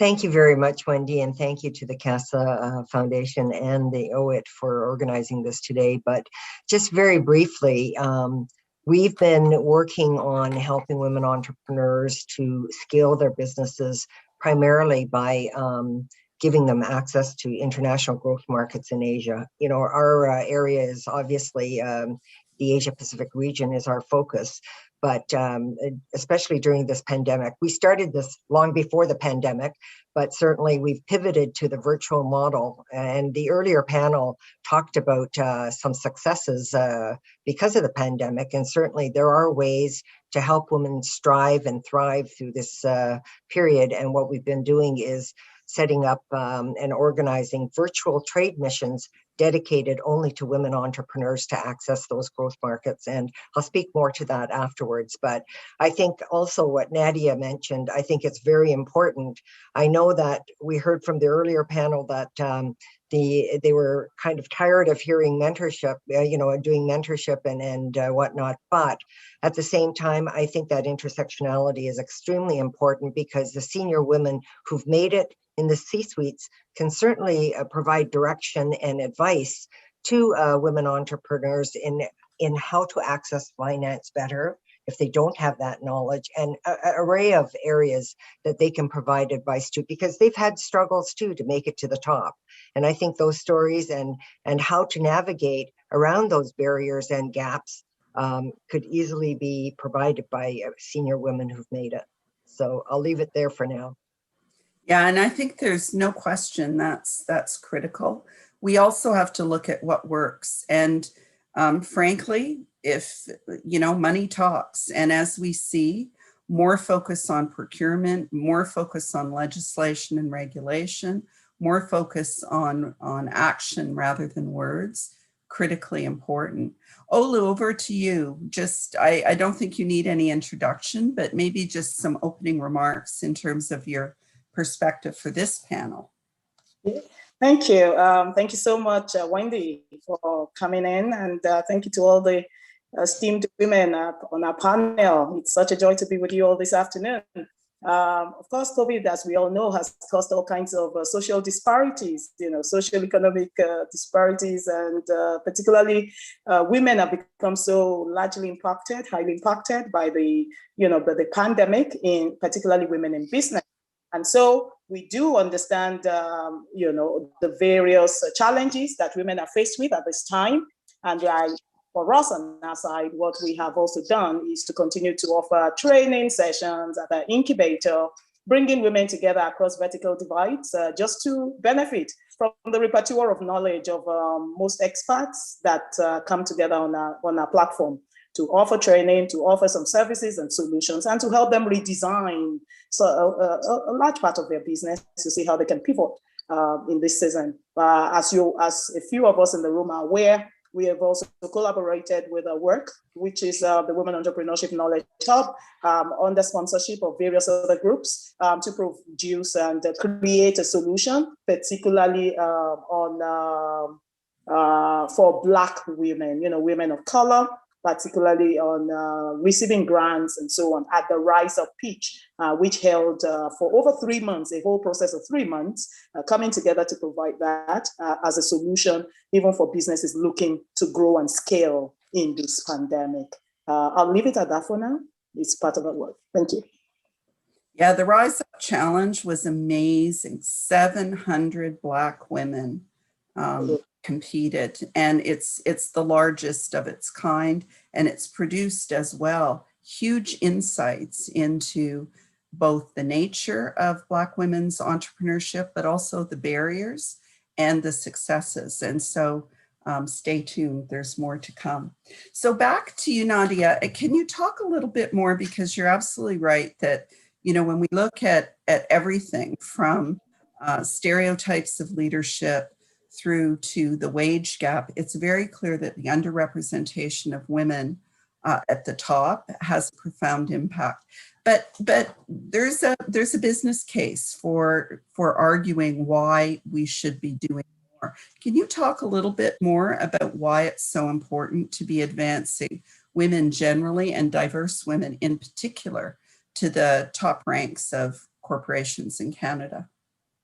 Yeah, for sure. I mean, you know, I think that probably everybody listening here is well versed. There have been so many studies done throughout the years and in recent history, the World Economic Forum, McKinsey, BCG, you know, you name it.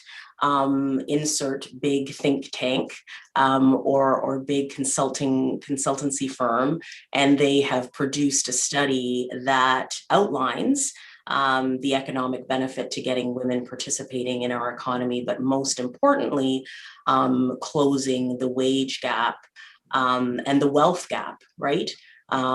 Because there's a big difference between closing a wage gap and closing a wealth gap, and that generational wealth creation in particular for Black women and for racialized women across our country is real.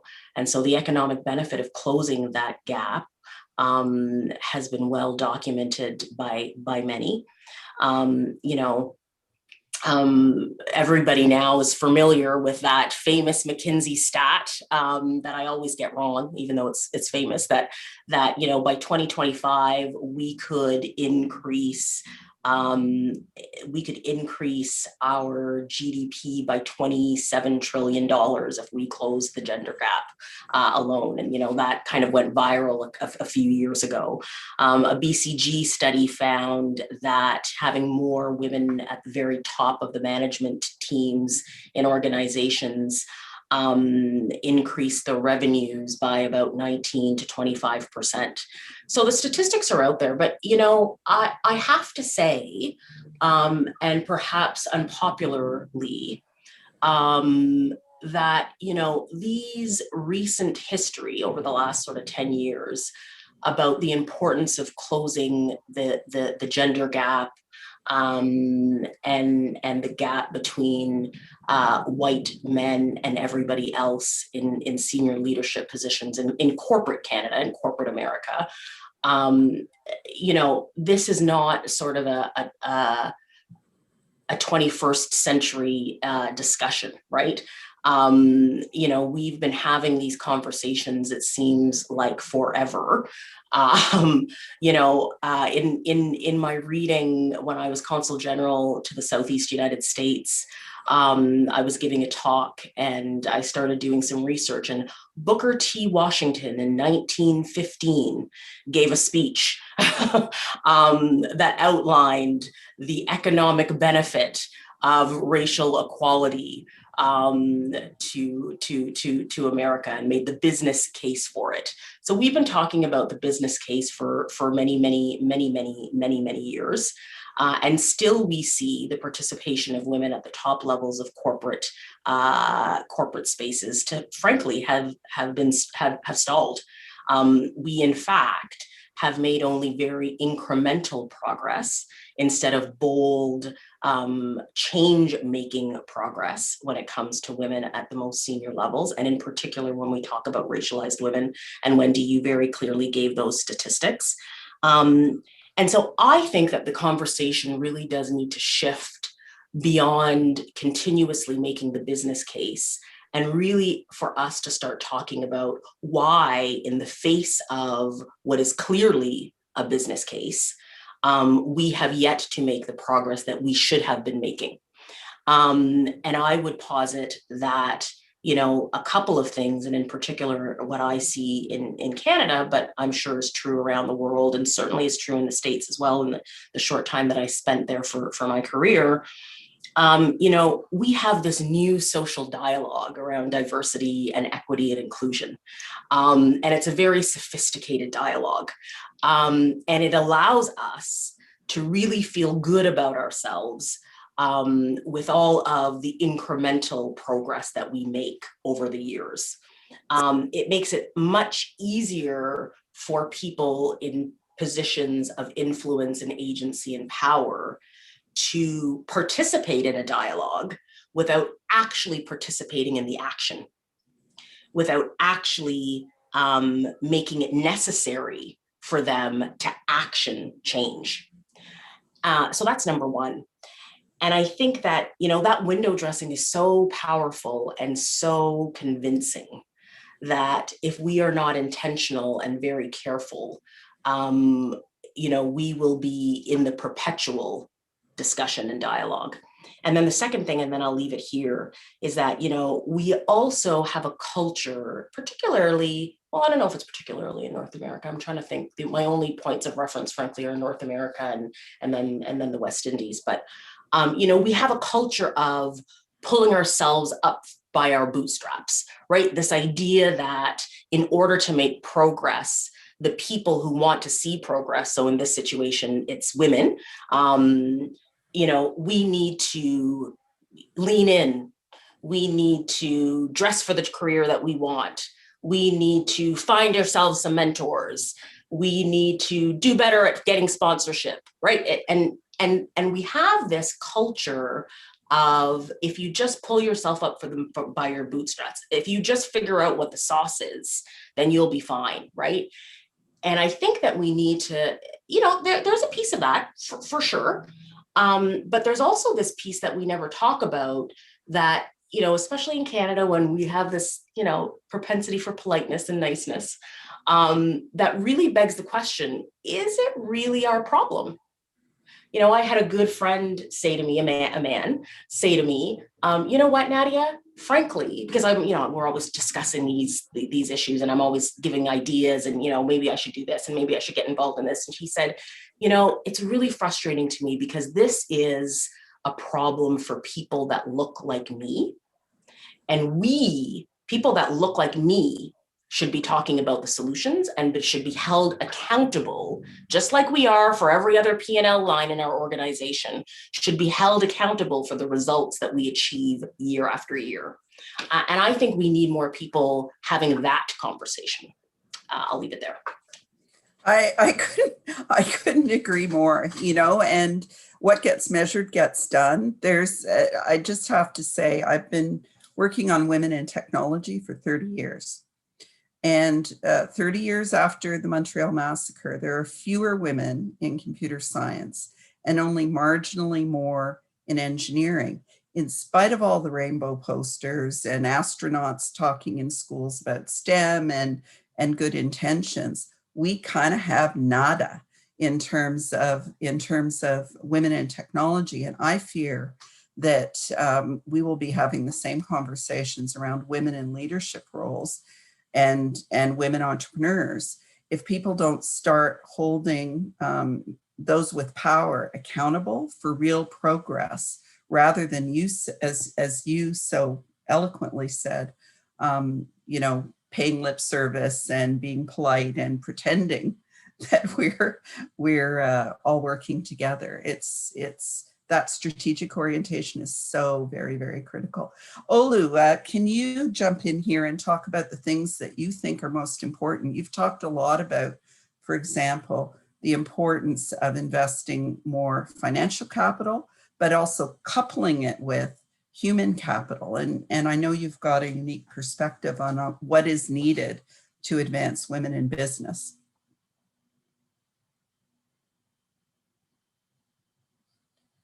Thank you, Wendy. Thank you for that.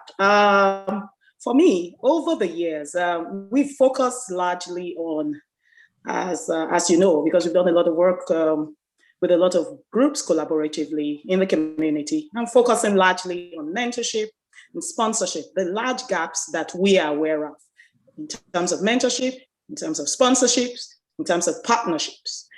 For women in business largely, particularly the cohorts that we manage and that we train, we realize that the bane of most of these businesses lie largely on gaps in mentorship. Now, I do know that a few groups in the room today on earlier panels have said that perhaps we focus too much on mentorship and partnerships and so on. However, for businesses to really scale, to grow, and to be sustainable over the long term, mentorship, partnerships, sponsorships from our research show and indicate that these are measures that need to be in place. These are tools that they need to leverage over the years for them to remain in business and to do well, to be very successful in business. In the long term, why do I say this? I cite quickly the examples of about 2-3 businesses that we have incubated at our center for some time. When they started out, they had clear ideas on how they wanted to run, their dreams, the goals, how they came as immigrants. And so they knew exactly what they wanted to do based on what they did, where they were coming from. However, in a new climb, yes, we're the same. Yes, the purpose may remain the same, but the tools and the tactics, the modus operandi might be tweaked a bit. The reason it needs to be tweaked is in a new climb, there are new people, new markets to be, that you're looking to appeal to attract into your books. And so the advantage of mentorship comes to play because there are people who have done what you're looking to do. There are partners that you need to attract into your business so that the business becomes sustainable in the in the long term, the medium term, the long term, 2 years, 3 years, 4 years. What I find over the years is that a lot of people teach some of these things. However, they may not be aware of the nitty-gritty because the training that we receive is actually different when you come into the marketplace and you begin to actually practicalize what you've been taught or what you've brought, what we each brought from where we came from. Now, the good thing about it is people will always be people. We need to do what will attract people to us. So the principles are largely the same. However, the method, the processes to get the people into the books will differ. So networking becomes, it becomes imperative. Why is networking imperative? If we don't go out of our comfort zone, we possibly will not find what we're looking to find. We won't find the kind of people that we need, from the mentors, the partners, the board members that need to sit on our teams and our committees and help us scale. There are people we need to go to. There are people that are already doing what we are looking to do that would help us, get to our destination faster. And we need to be accountable. So instead of, like Nadia said, we don't need to pay lip service or keep paying lip service to this. We only need to set up, the targets and the targets, what we're looking to achieve in the medium and in the long term. Statistics indicate that it's usually most women-run businesses would largely run out of steam within the first 2-3 years. And the major reasons will be exactly what I have mentioned here this afternoon. Somebody said earlier, we're tired of mentorship. We've had too many mentors. However, we now need capital. But the fact remains that for people to invest in you, whether they're investing their time, their talents, their treasure, their capital, or even the partnerships or the board, because it's all investment. They've got to believe in you before they can come on board. They need to know what makes you tick. What makes you tick is found in your why, is found in your purpose, and is found in your integrity. And you can't demonstrate integrity to people that don't know you. The bank will not take a risk or a leap of faith on each one of us if we have not demonstrated to the banks that a risk must be taken on us. And the way to demonstrate that we are mentorable or that they can actually take a risk on us is not only to spread it out on the business plan that we submit, it's actually through the partnerships and ecosystems of support that we have. That ecosystem of support is where we will find our partners, our mentors, and our sponsors from. This is the experience from the case studies of these 2 businesses that we managed from the incubator. Today, they have their funding, and some of the members of the incubator are taking a risk to join them as committee members to begin, to advance their businesses. And in so doing, the banks see all of this on paper, and they believe that they are a good risk because they have the ecosystems of support that they need. I'll stop here for now. Thanks.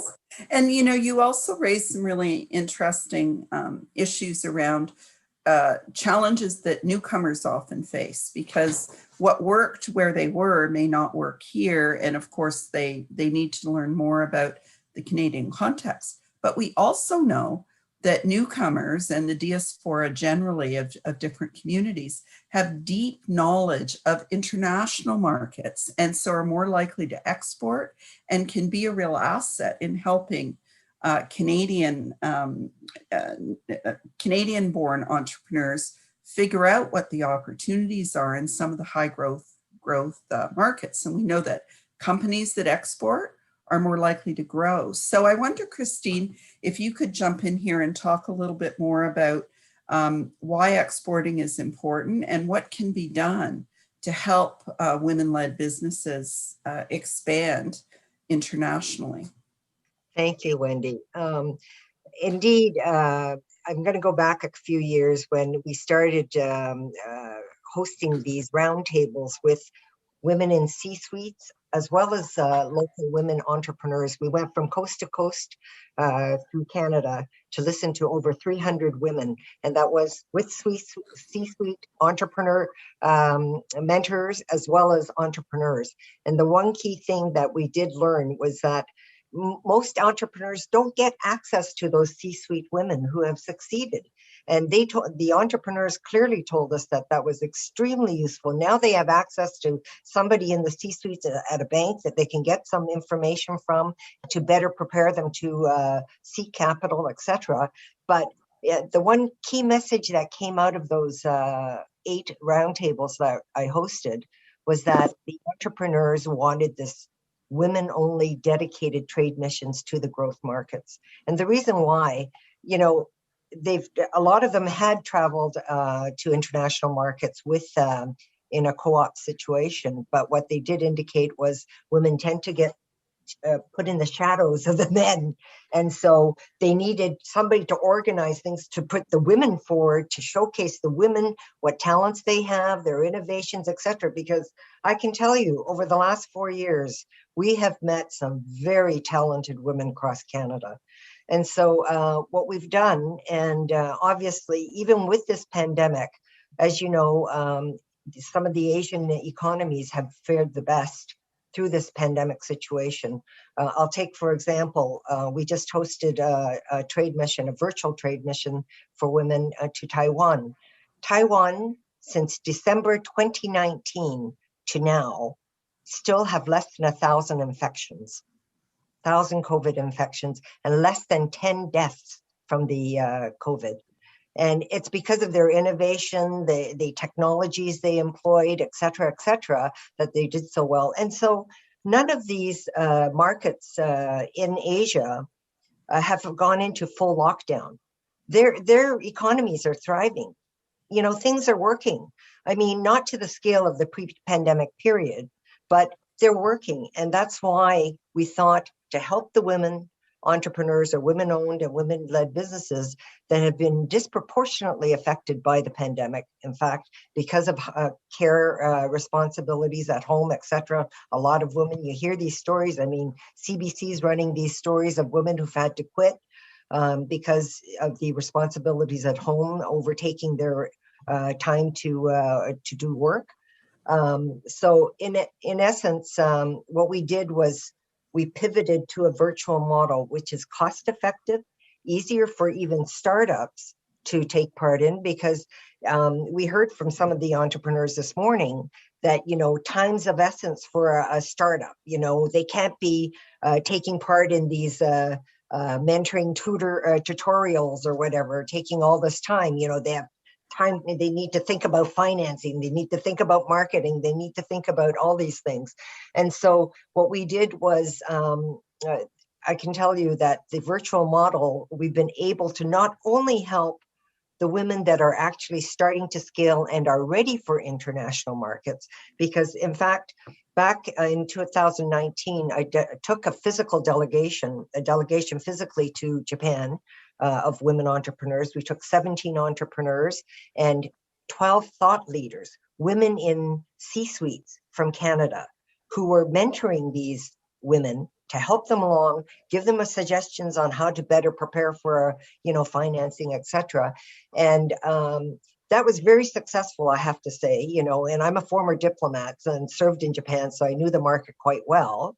And we did, with out of the 17 entrepreneurs, in 2 months, we had 8 deals signed, which is really earth-shattering, because having served in Japan and I'm a native speaker, I can tell you that things don't happen in Japan overnight. They take years of relationship building, as Wendy, you would really know. But we did 8 deals in 2 months after our mission. So, and this is showcasing just women, right? And so we were fortunate to get funding from the WES, Women's Entrepreneurship Strategy, to host 4 more missions for women only to Asia. But then the pandemic hit. We were ready to hop on a plane to South Korea, the country where Canada enjoys the only bilateral FTA, free trade agreement with Asia, and the pandemic hit, so we had to cancel. But we realized after a few months that, this pandemic wasn't going away anytime soon, and we pivoted to the virtual model. And the virtual model is actually, I don't think, the physical, it can't totally replace the physical model, I can tell you that. But you can get most of the elements of a mission. And in fact, the B2B matching through the webinars, the digital situation, has been extremely useful. And we did South Korea in November 2020. We've already got 4 signed deals and 11 ongoing negotiations for women. And Taiwan, which just finished last week, we've got stories of partnerships already taking place. So I think women entrepreneurs tend to focus on what is easier, which is the domestic market, no cultural barriers, no language barriers, or the American market obviously is the next one. But in order to scale, really, they have to look at the growth markets in Asia as well, because as you know, by 2050, they're saying that China's economy will surpass that of the United States.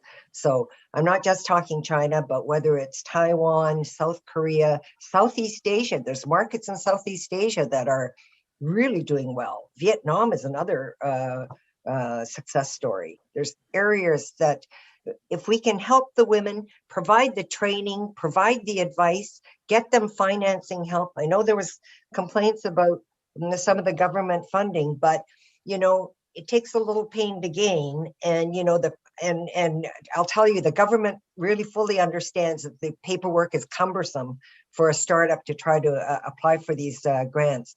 But if you do take the time and do it, and maybe get help from the government officials, you can get funding. All of the delegates that I've taken so far, whether virtual or in country missions, they've all been able to get financial help from the government. So I'll just leave it there and for the next topic. And it's so interesting that you mentioned some of the markets that we don't always think of. For a long time, everyone talked about brick, brick, brick, brick, brick. Yeah. And in fact, what we know is, for example, Africa is one of the fastest growing economies. We know that Pakistan, in terms of infrastructure and all sorts of other opportunities, also provide ways to grow. And we've seen a lot of Canadian women entrepreneurs do really well in Europe as well. So I think your point about not just thinking local, not just thinking US, super important. The other issue that you raise, which I think is worth talking more about, is there's no question the pandemic's been dreadful and the impact has been devastating. But it has also spurred certain kinds of innovation. The shift to digital, for example, has allowed us to do a lot of things that especially women perhaps did not think of before. We know that some of the crowdfunding solutions, for instance, serve women far better than traditional financing. And we also know that once women go digital, they can go anywhere. And we saw, in some of the applicants we saw for Rise Up, there's one woman who, before the pandemic, served 6 local grocery stores. After the pandemic, 60 across North America, because once she went online, a lot of those barriers were eliminated. So I wonder if others can sort of jump in and talk about where you see the silver lining in the pandemic. Where have new opportunities opened up, and how can we rebuild better? I'll start with you, Olu. Right. Thank you, Wendy. Thank you for that. I see a lot of opportunities in e-commerce. E-commerce platforms coming up by the day. I know for sure that from our incubator, and I keep citing that because we manage a few, a lot of startup groups at the incubator. And so what we notice is that with the lockdown, downtown Toronto, nobody's able to come to the office to transact. A lot of people had to shift to e-commerce, digital platforms to sell. Now, what that has done for a lot of our women entrepreneurs and startup groups is that it helps them to have a wider reach because not only are they able to advertise their goods within the local markets, downtown Toronto and so on. However, now they're able to reach out to friends across the border, not just the United States, particularly Africa. A lot of them are from Africa, a lot of them with friends and family in Europe. And so they reach out, buy this, buy that. So what they never thought could be beneficial, and they thought it would be so capital intensive, has actually become beneficial to them because they have been able to access, a few grants here and there. There are 5,000 grants, and I guess we can talk about that later, because of COVID. And so some of them have been able to access some of this funding, 5,000, 2,000, and so on, and they devoted that to setting up e-commerce platforms. And the e-commerce platforms enable them to increase their sales. So that's a major advantage, and that's how a few people have pivoted to keep their businesses running. And I can speak more to that, but I'll leave it for now. Nadia, any glimmers of hope that you see as a result of innovation in the pandemic? Yeah, the one thing that I would say, and it's kind of building on what Olu already said, is that, I think that the pandemic and this move to digital, or this increase in comfort level by force to digital, has really just removed barriers to entry. So, and I take Christine's great example of what Mary Ng and the Trade Commissioner team, the fantastic Trade Commissioner team at Global Affairs Canada has done with these virtual trade missions. In the past, even despite the fact that the Trade Commissioner Service would provide support to entrepreneurs when we did our women only trade missions to countries, it's still a lift for an entrepreneur. It's still an investment in time, in money, etc. And the virtual nature of it now, that I hope continues post-pandemic.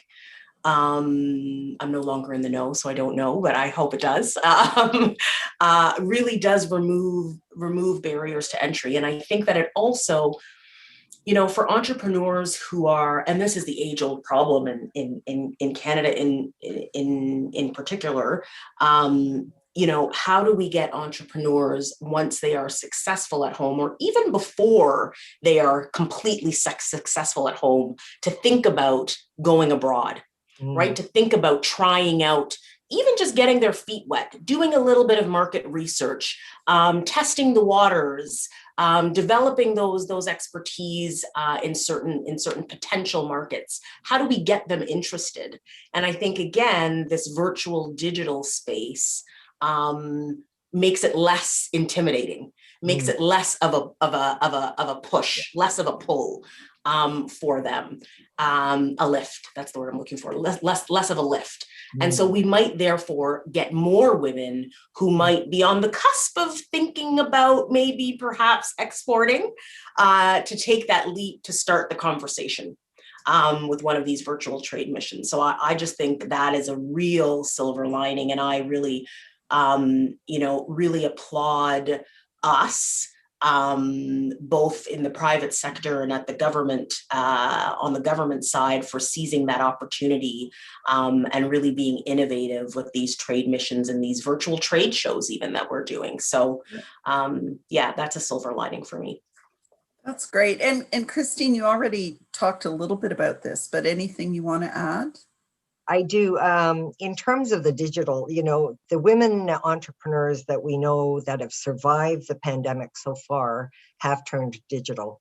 And being digital, you can access and take advantage of the e-commerce platforms that are available. So to sell your products internationally without much of an investment of finances or time or energy, just finding the right platform to post and the market that you want to go to based on your product, is the way to go. So I can say that before I started these women-to-women dialogues across Canada in 2017, we were already pushing the women at these dialogues that e-commerce is the way to go if you don't have much startup money, right? And in fact, something I learned from an ABAC member of China, a representative of from China, she indicated, and she has an e-commerce platform, DHgate, and quite well, doing quite well. And she trains a lot of the ABAC member economies that are women entrepreneurs.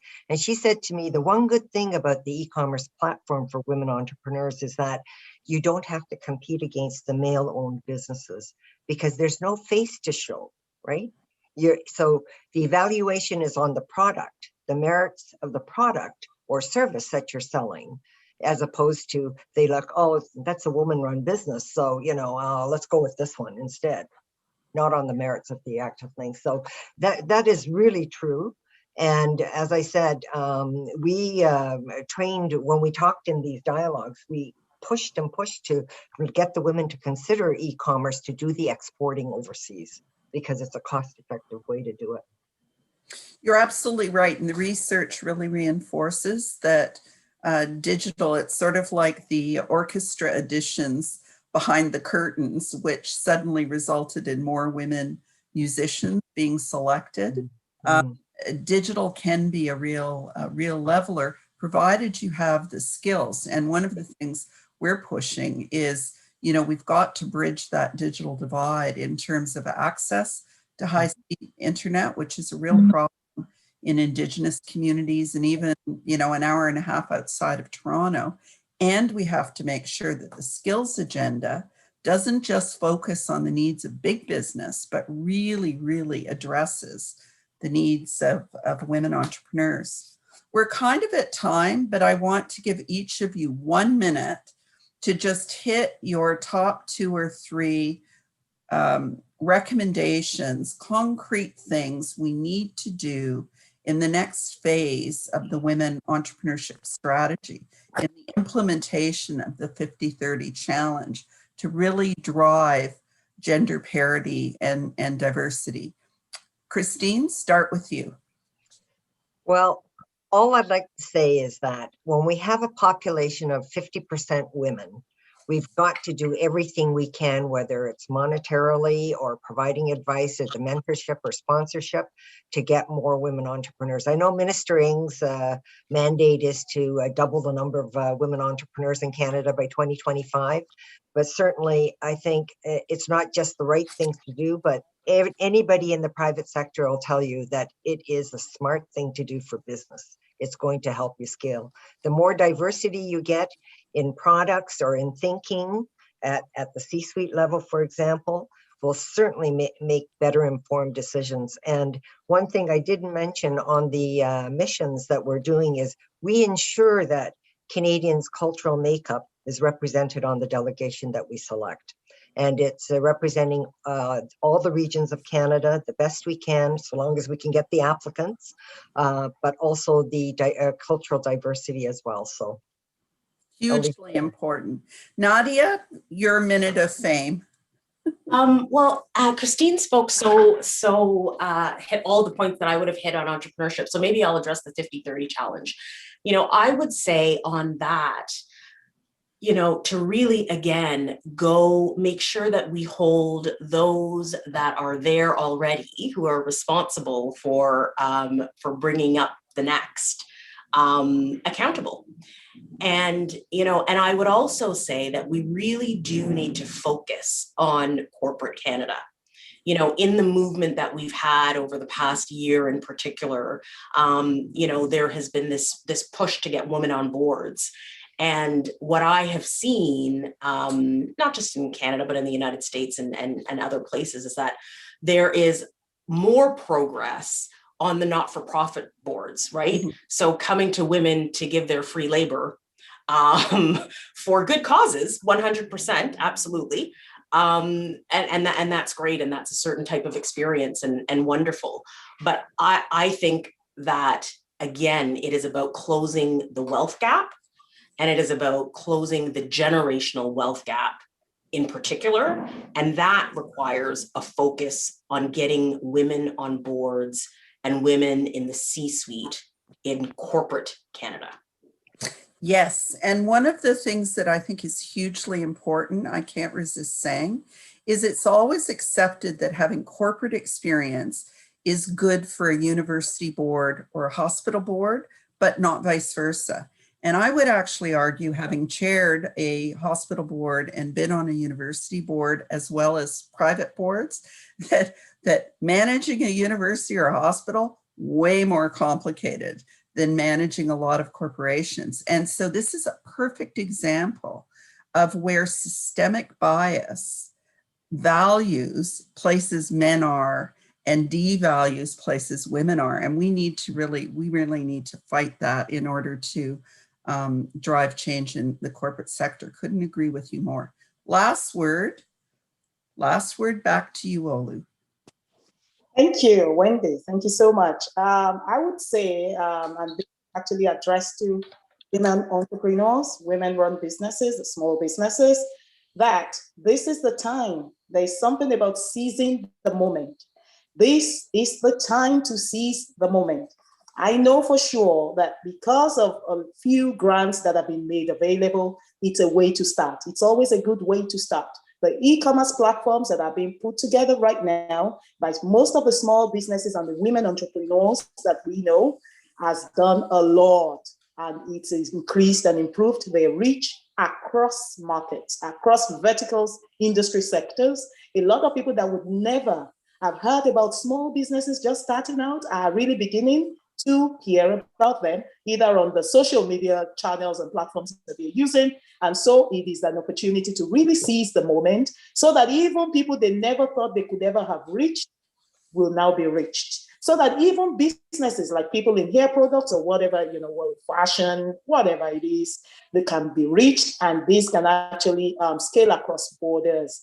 The economic freedom that we've been talking about for years and years can only be achieved by entrepreneurship, whether it's a side hustle started from our basements, whether it's, something from the boot or the trunk of the car in the office while we're still running with the 9-to-5 jobs. This is the time to seize the moment on all fronts and begin to run our businesses from the home, from the trunk of the car, or from from connections we make in the offices.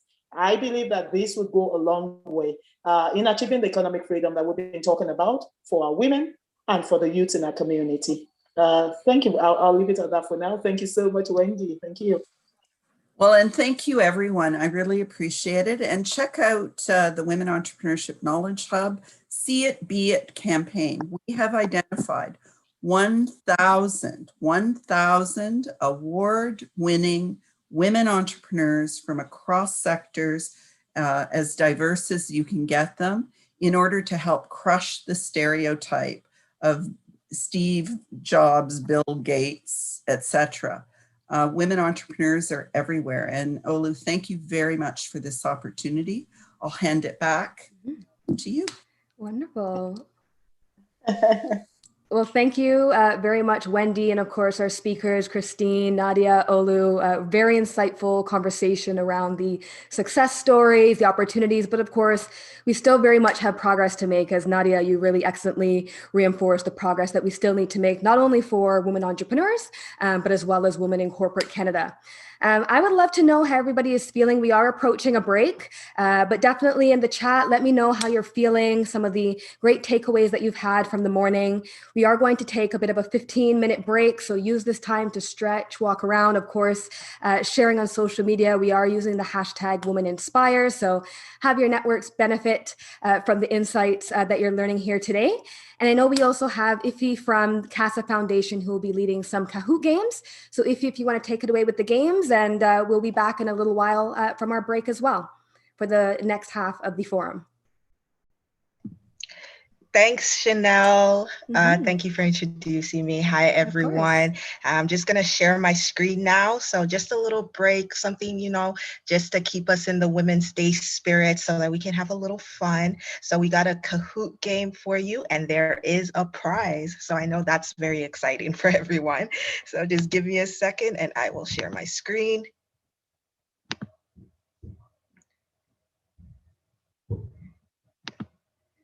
So can everyone see that? Yes, I can see this. Perfect. So if you just want to go to www.kahoot.it and enter the game pin that you see on the screen, and we could get started. So I'm just going to wait for people to join in. Again, do join in, do interact. There is a prize at the end, so I'm sure you want to get that prize. So I'm just going to give it about 3-4 minutes and wait for people to join. Our speakers and our guests, you guys can join also too. Please, it is open to everyone.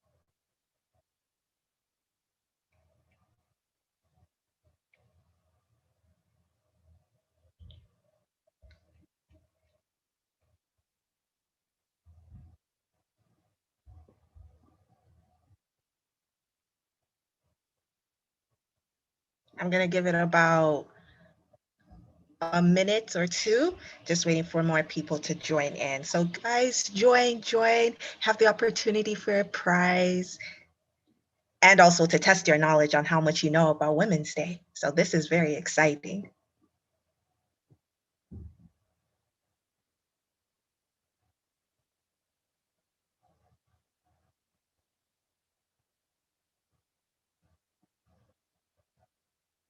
"30 more seconds and then we can get started."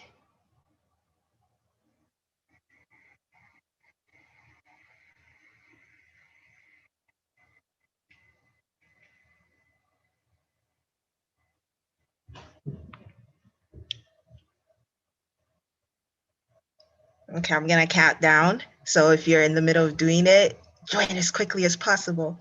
So 10, 9, 8, 7, 6, 5, 4, 3, 2, 1. Okay, and then we're gonna get started now. Oh, that person just made it in.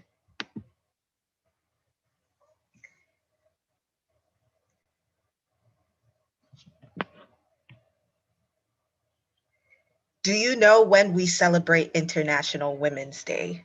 This is a very easy one. I expect to see a bunch of people get all the answers.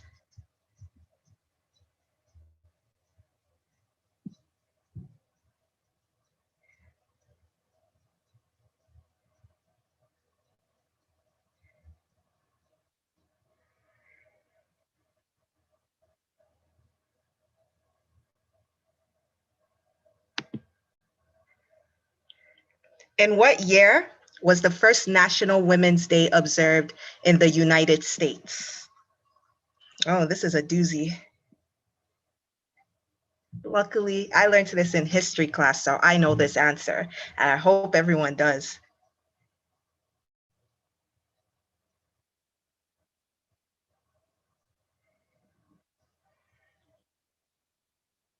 Oh, wow. Only one person got the answer right. Okay, carrying crane is number one with everyone else at 0.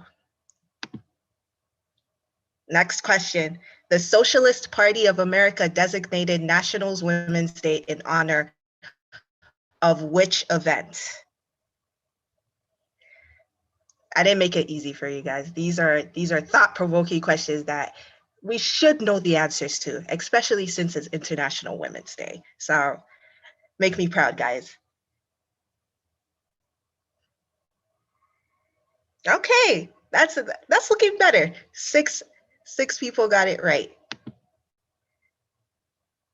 Oh, Karen Crane is still at the top. They are not playing. Okay, so type in answer for double the points. Women in the US received the right to vote in 1920. How many years ago was that?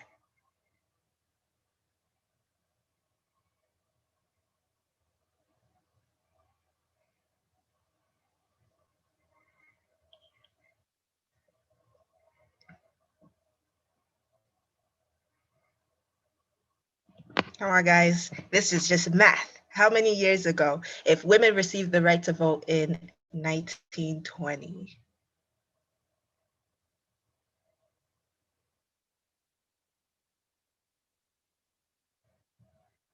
Okay, yes, except for 200. Except for 200, most people got the answers correct.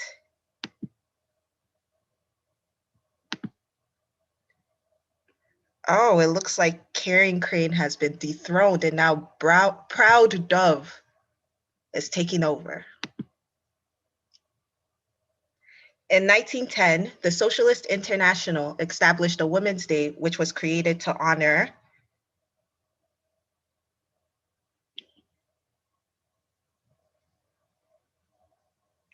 the president's wife.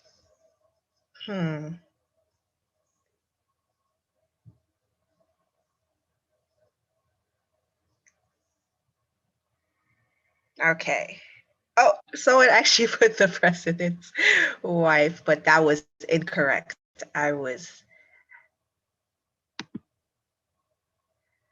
Wow, Proud Dove is on fire.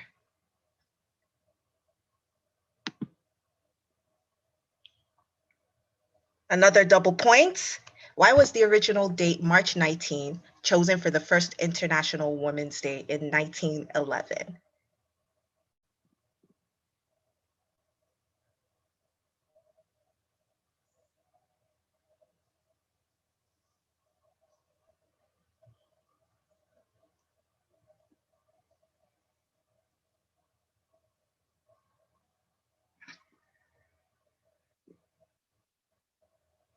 Oh, only one person got that right.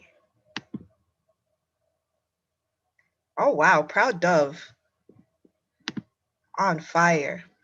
The Kingdom of Prussia included many parts of modern-day Germany and Poland.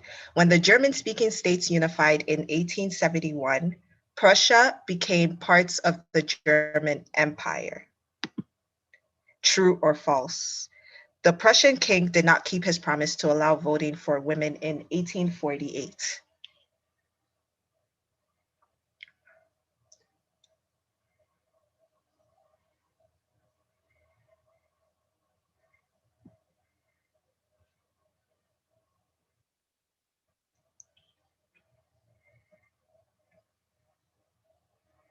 Yes, so that is true, because from the last thing I read, they got it in 1948, if I recall.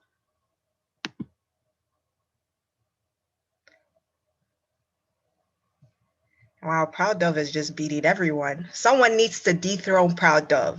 Come on, guys. Another true or false. In 1913, Russian women observed their own International Day in June. True or false?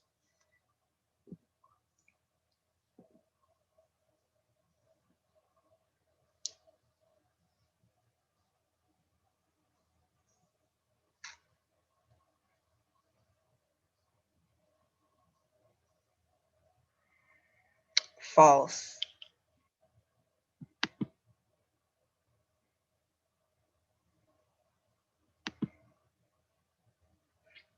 In which year did the date for International Women's Day moved to March 8th?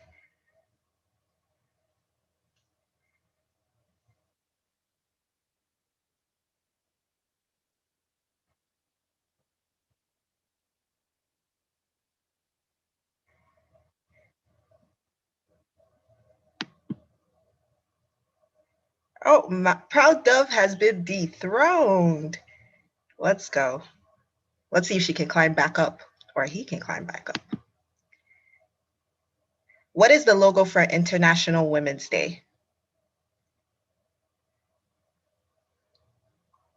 So I know there are many different logos, but like the main one that is used when talked about International Women's Day.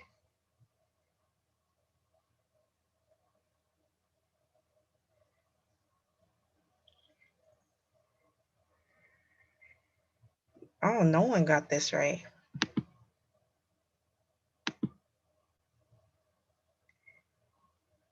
Double points puzzle. Put these events in chronological order.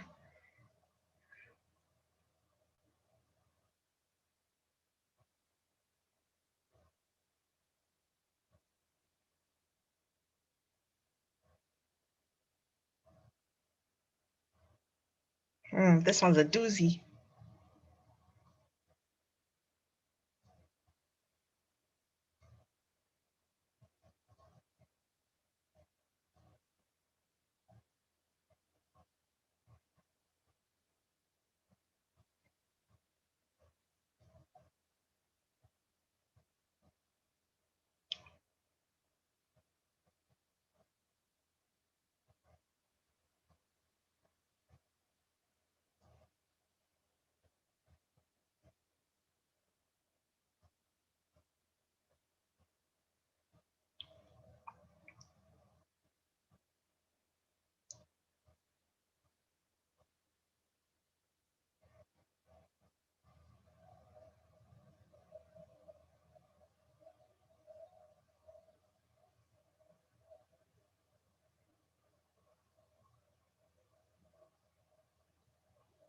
Two more questions. Another double pointer. In what year did the United Nations begin celebrating International Women's Day?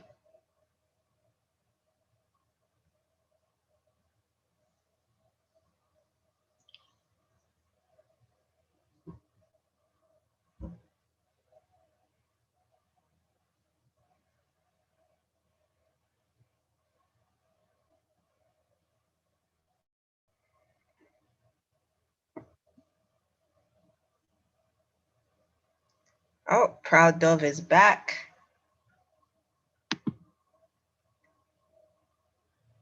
Another double pointer. In 1977, what did the United Nations General Assembly ask for its invited member states?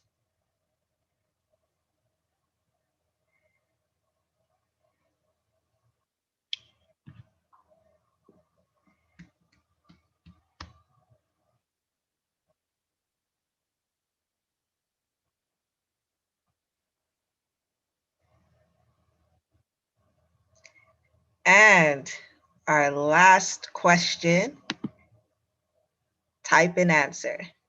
Another double pointer. Which date in March is International Women's Day? Type the digits.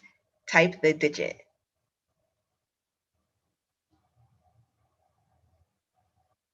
The day.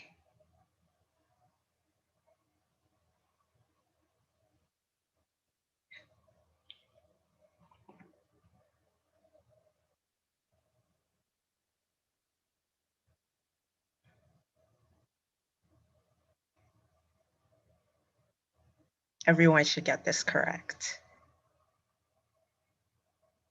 I mean, sometimes the answer just stares you right in the face, if you know what I mean.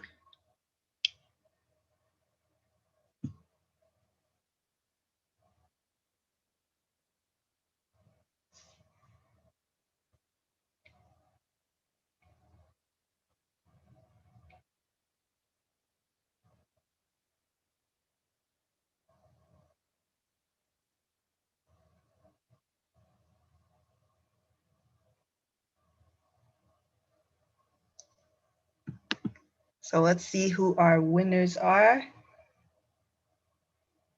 Agile Goose with 3rd place, Bouncing Hen with 2nd place, and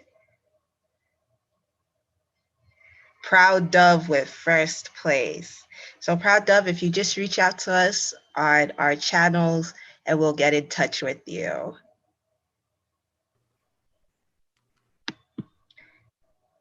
Awesome. Thank you, Iffy, for leading that game. I'll admit I was playing and I did not do very well. So congratulations to the winner. I know we have a short video that will be played before we move into our final panel of the forum. So Angie, if you'd like to play this video, and then we'll get started in the final panel.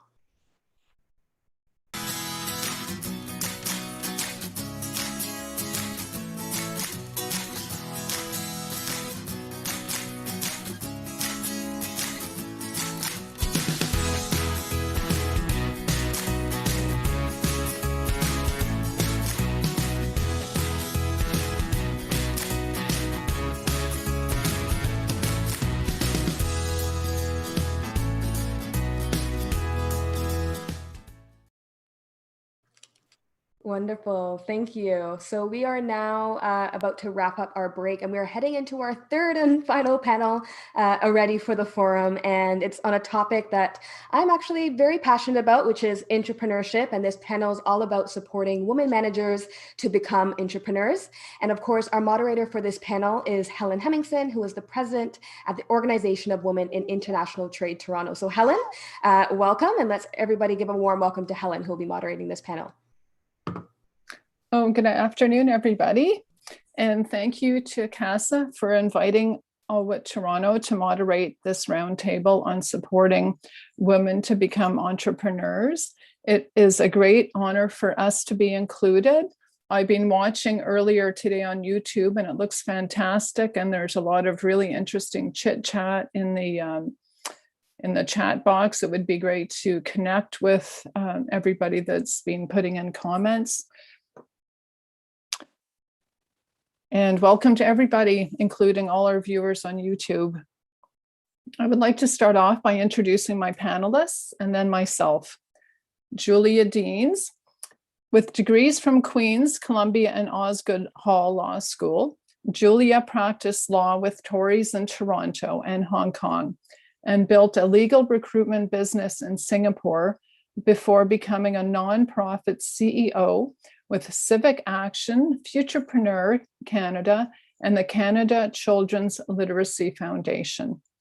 Julia has been named one of WXN's top 100 most powerful women, a YWCA Toronto Women of Distinction, and Women of Influence Canadian Diversity Champion.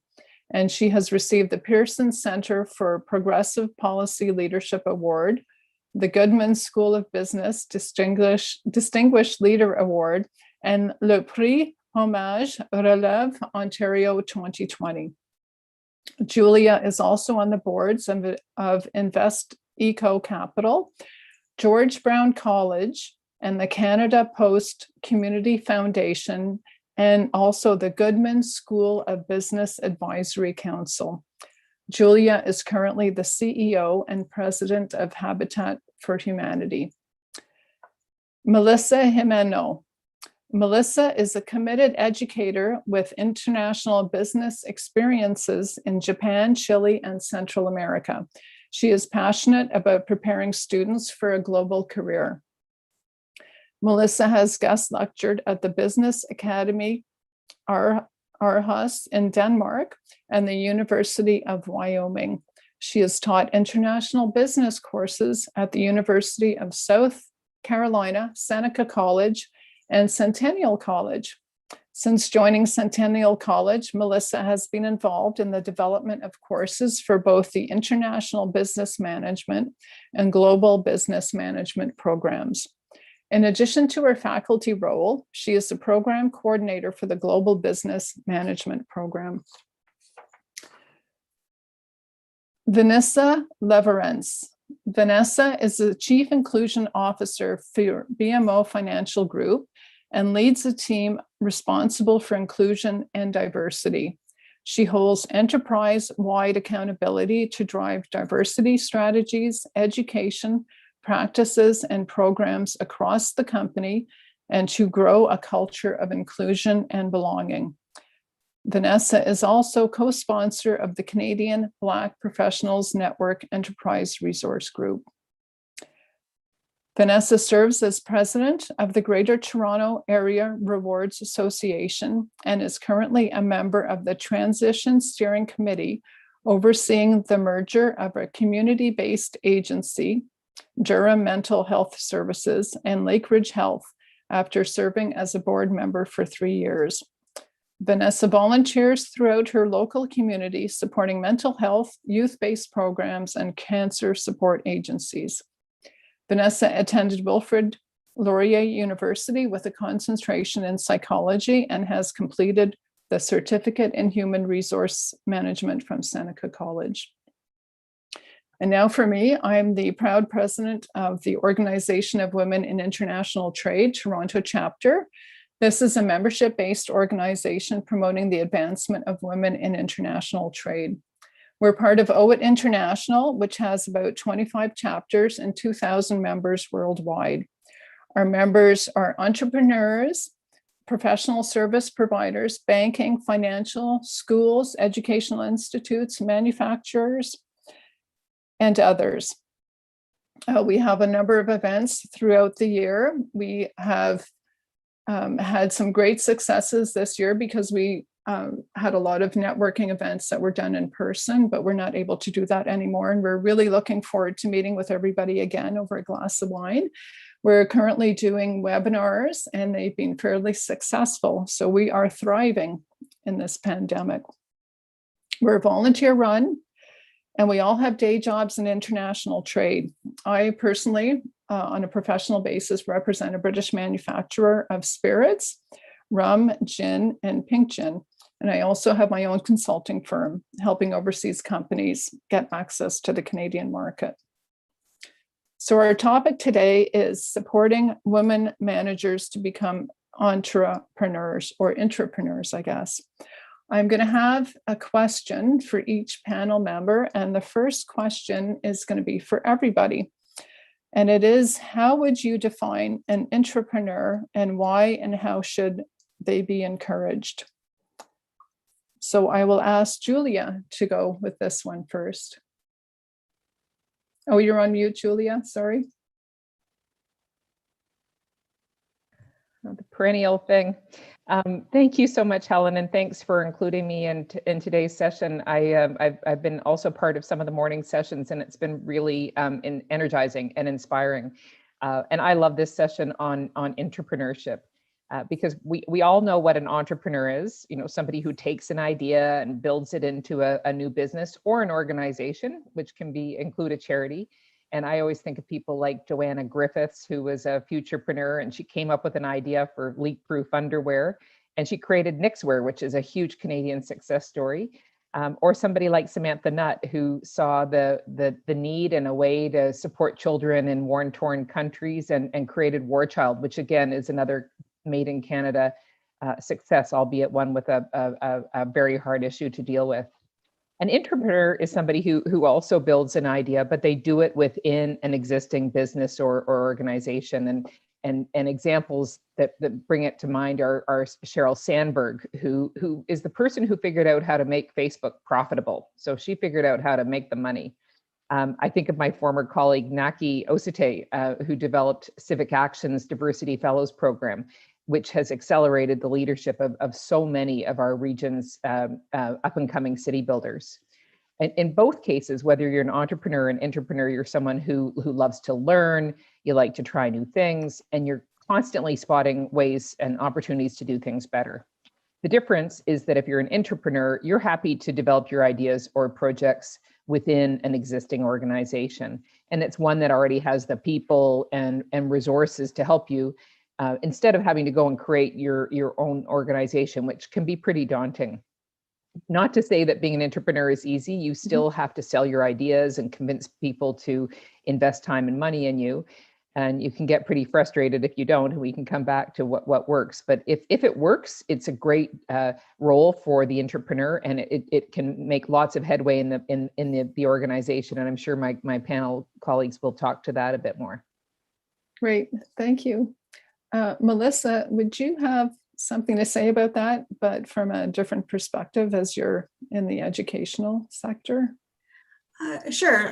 Thank you to everyone again for inviting me. And I think Julia did kind of a great job of defining intrapreneurship and how it differs a little bit from entrepreneurship. I think, as she alluded to, I think the key sort of point of differentiation is really that intrapreneurs have to operate within the sphere of the organization. And so in terms of characteristics that they need, it really is, it lends itself, since we're talking about women, it does lend itself to the skill set that women have in terms of soft skills and communication skills in order to navigate sort of within an organization. So there's a lot of opportunity for women to operate as entrepreneurs because they do tend to be, entrepreneurs generally tend to be well networked with broad interests, and they have experience that help them consider issues from varying perspectives. So again, as Julia kind of alluded to, she brought up some great examples. They are really good at kind of bringing forward solutions rather than just bringing forward problems.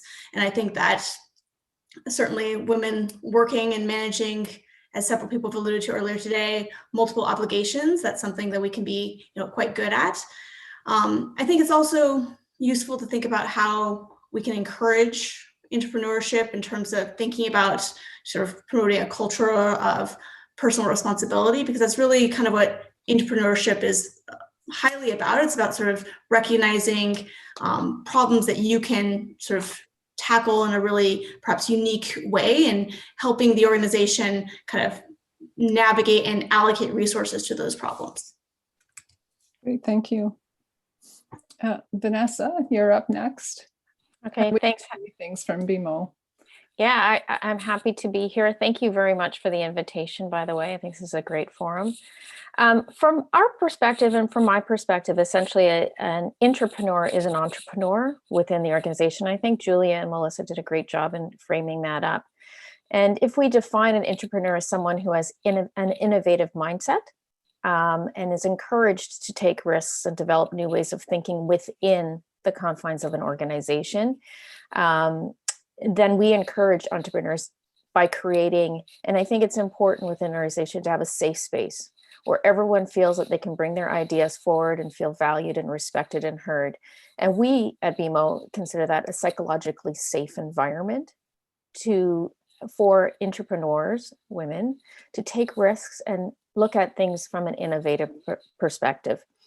This kind of environment lends itself to the spirit of entrepreneurship. And I think that's part of the organization's accountability to help build a culture like that. And we know that that translates, and there's been lots of studies and research to innovation and bringing bold ideas forward for new ways of working. So that's where you're going to see the difference within an organization. And it's really creating that culture from our perspective. Thank you for that. We do have set questions for this panel, but if you want to jump in at any point, please go ahead and feel free to bring in something else into the discussion that we haven't covered. I'm just having a look at my questions here. This one is back to Julia, and about it's what you should look for when you're looking for a sponsor and a mentor, and how this changed in the corporate versus the entrepreneurship setting. Oh, you're on mute, Julia. I'm trying to be respectful. Sorry. Whether you're an entrepreneur or an entrepreneur, you need people to help you. And I've had so many people who've helped me in my life, and most of them I keep pretty close, even though I've moved through corporate settings and a law firm and all sorts of charities, and worked in Asia, worked here, worked in New York. So if you find somebody good to advise you, you keep them. And what I think people need to look for is people who can give them advice, and help, and these being people who have done what you want to do, people who have the skills or insights you want to have, and people who can help you accelerate your career. There are 3 different ways of using these people, though, and you have to pick which one works for you and for them. The first is they can be one-off advisors, and that could be somebody you contact for a one-off call or perhaps an in-person meeting when we're allowed to do that again. But there are really very few people who won't give you 20 or 30 minutes if you say that you admire how they have built their career and you want to ask them for advice as you build yours. And if they don't give you 20 or 30 minutes, you probably don't want to be talking to them anyway. Going beyond that, though, you can ask people to be your mentors. And that means having more ongoing conversations with that person about your career and about theirs. There are lots of online resources for how to structure a mentoring relationship. So I'll focus instead on what I think you might want to look for if you're seeking a mentor. First of all, it has to be somebody that you will value spending time with. And if you do start off with a one-off call or a meeting, you will pretty quickly know if this is someone who you will enjoy spending time with. You want to find somebody who will really listen to you and give you their best thinking, because you want constructive and helpful advice, not just somebody praising you and telling you how great you are.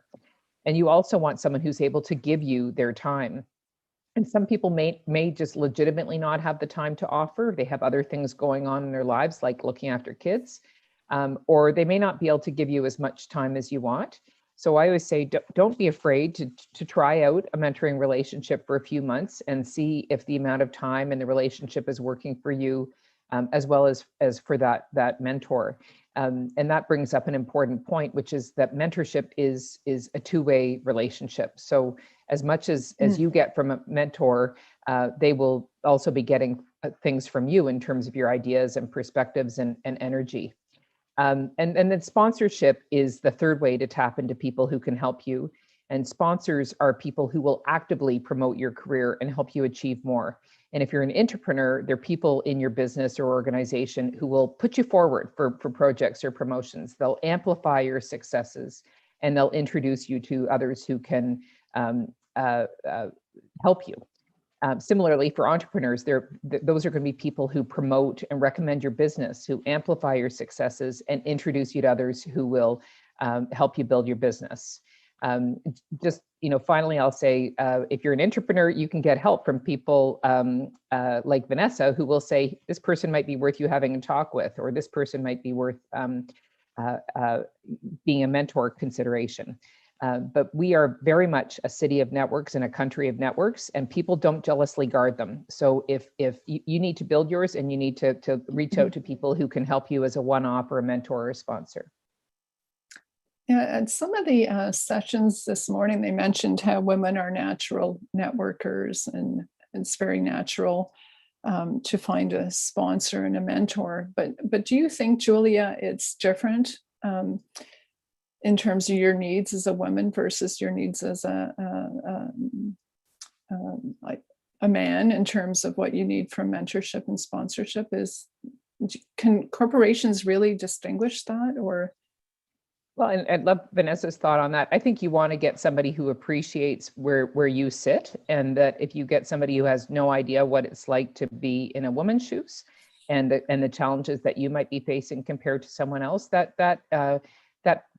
you may not look to that person for it, but you certainly want to find somebody who is going to be able to give you some guidance on how you might need to navigate things in order to put yourself forward most effectively, and is attuned to what those realities are. So you may not find it in every mentor, but you certainly want to have some or more than one person who can help you with that. Yeah, and I'd agree. And just building on what Julia said, it's incredibly important to have the lived experience as well. So when you want to look for a variety of mentors or sponsors to advocate for you and to learn from, but part of that is also considering a mentor or a sponsor that has a lived experience, whatever your background is, whether it's ethnic, whether it's gender, and that type of thing, is to really, because when you see someone that looks like you and or has gone through a journey that you aspire to, they can help navigate some of those tricky spots. Honest to goodness, I've had those experiences too. When you if you go to one certain kind of picture or persona as your mentor or your sponsor, you're going to get one view. It's the diversity of thought and experience and perspective that really you'll learn from as you move through, whether you're in an organization or as an entrepreneur. I've only worked for an organization, so that's where I come from, and it's really you're being active and intentional about your sponsors and your mentors. And there's a variety, and they can change through your career as well.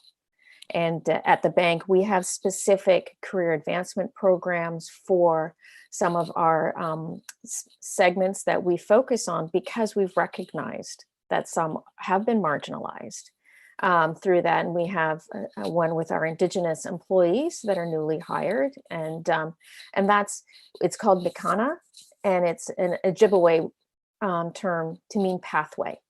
So there are intentional ways that, like, official structured programs, but there's also the informal structured programs. I get a lot of asks through LinkedIn to connect, from new grads to experienced hires, just trying to navigate through their career at every stage. So it's really seeking out those folks. And like Julie said, people are willing to spend time. And if they aren't able to, then maybe that's just not the right time for them, or maybe that's not the mentor or sponsor that you would be an advocate who would intentionally support you through your career and your learning journey too. Yeah, Vanessa, if I could kind of tag on to that, I think you're right in that you not only do a lot of organizations have sort of opportunities for you to kind of work on your professional development, but I think you also want that in a mentor, somebody who is passionate about their own self-improvement, that they recognize that they don't necessarily know everything and they're always working to build their own knowledge and expertise. And while they might not look like you and reflect your lived experience, maybe they have experienced some significant challenges that they were able to overcome, so they can provide you with that kind of clear and honest perspective and feedback. Speaking to your point also, and what was brought up by some of the entrepreneurs earlier today, I think it is useful to have a mentor that can really, spend the time, and it's more about, again, quality rather than quantity. Julie's right that you might have, the one person here or there that you just call on for, a quick 10, 20-minute conversation. But I think a real mentorship relationship does, as you also said, need to go both ways, but also be a little bit, valuable and nuanced for both parties. And what that looks like really needs to kind of be personal.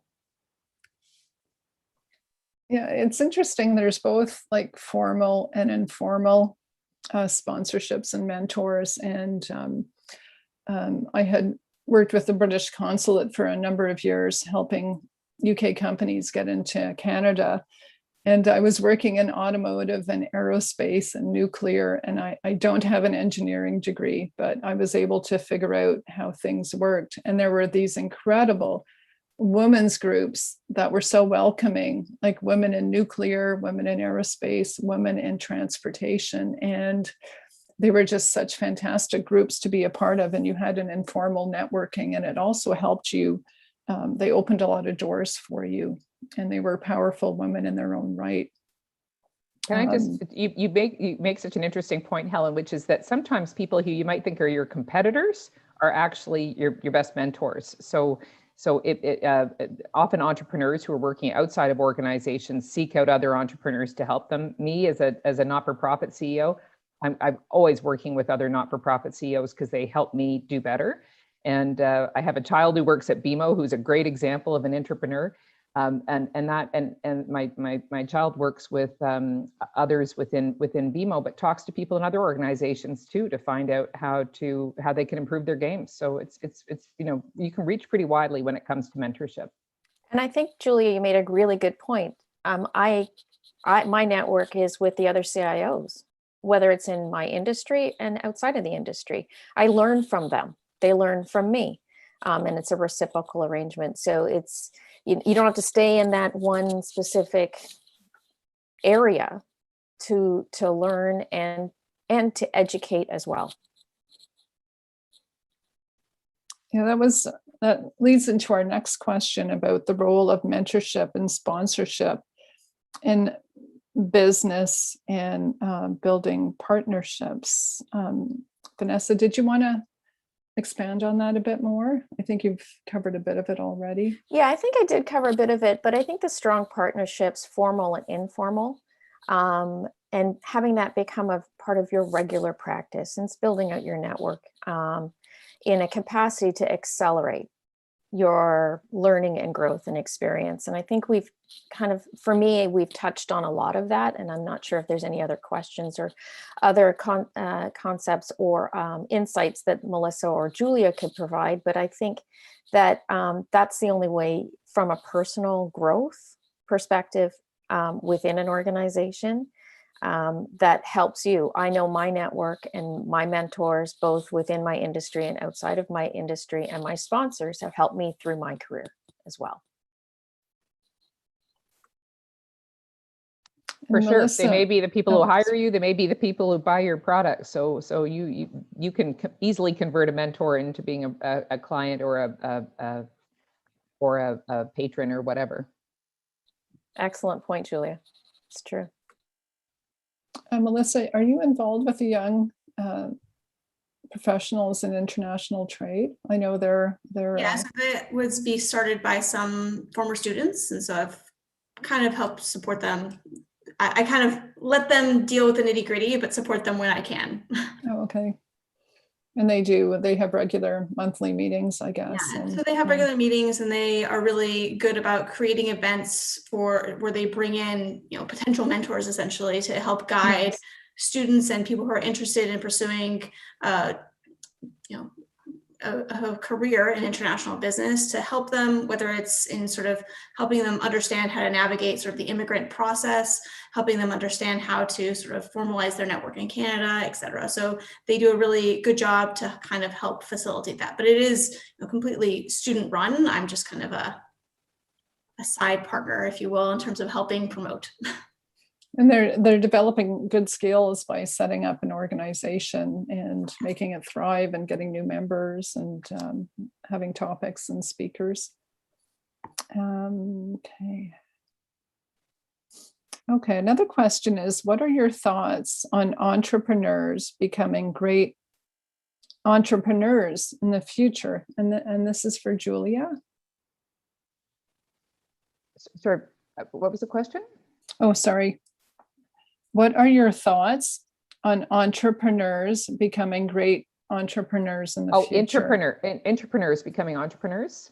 Entrepreneurs becoming entrepreneurs, yes. Well, if you're in an organization and you're not getting the support you need to build your ideas, or they're not giving you room to fail and try, and they're not recognizing what you do, you may sort of say, it's time for me to move on and do this outside of my organization. Or you might say, this is big, and I have what it takes to build an organization. And so I think people who've worked in a mainstream organization are actually really well equipped to go and do it. And that's been my experience. I started out as a lawyer at Tories. I saw how things are done properly, how to deal with people, how to manage files, how to run an office. And so even when I've been in the kookiest of not-for-profits or startups, I know what to do because I've seen it, and I may not do it the same way, but at least I have that grounding in my head. So that's really helpful. Not to say that you need to do that, but I think people who've been had the experience of doing entrepreneurship can make phenomenal entrepreneurs. And you don't realize that you have a skill set that's transferable. Yeah, no, so transferable. Maybe you learn some lessons, and then you have that in your background. So I think people can move in between, and then of course people are doing side hustles all over the place. And what a great way to test your mettle. So I think it's being able to move in between entrepreneurship and entrepreneurship is the way to go. And maybe Vanessa could comment, but I think we've seen some of the big banks hiring entrepreneurs in because they need that kind of experience to help drive change within the banks. Exactly, Julia. And you bring it's actually interesting when you bring an entrepreneur into an organization, they shake things up. they think innovatively, they take risks, and that's really important to drive change. So I think it can work both ways, and it's exciting times. I've become a bit of an entrepreneur myself recently by working with this drinks company from the UK. And when they originally offered it to me, I said, oh my God, like, I'm not hip and happening. Like, how could I possibly sell a drink in Canada? And I realized, it was a great honor for me to be asked, and they saw that I had skills that I wasn't aware of. But you can move between sectors, and as long as you know how businesses run, I think you can pick it up really quickly. And once you figure it out, you have intuition as well, and which you can take from being an entrepreneur to an entrepreneur just based on your experience or the fact that you've seen similar situations. So I think the transition can be easier than you think it is. I think we might be coming to our final question. Does anybody have anything else they'd like to offer at this point? Questions. Olu said something about questions from the chat room, so I don't know if there is a question there, but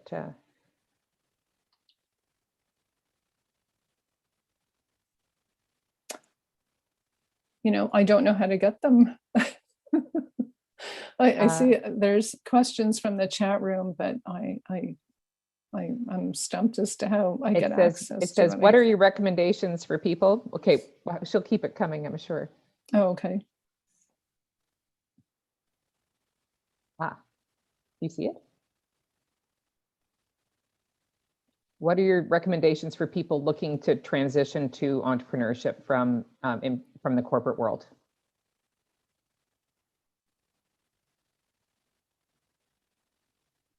That's open for anybody.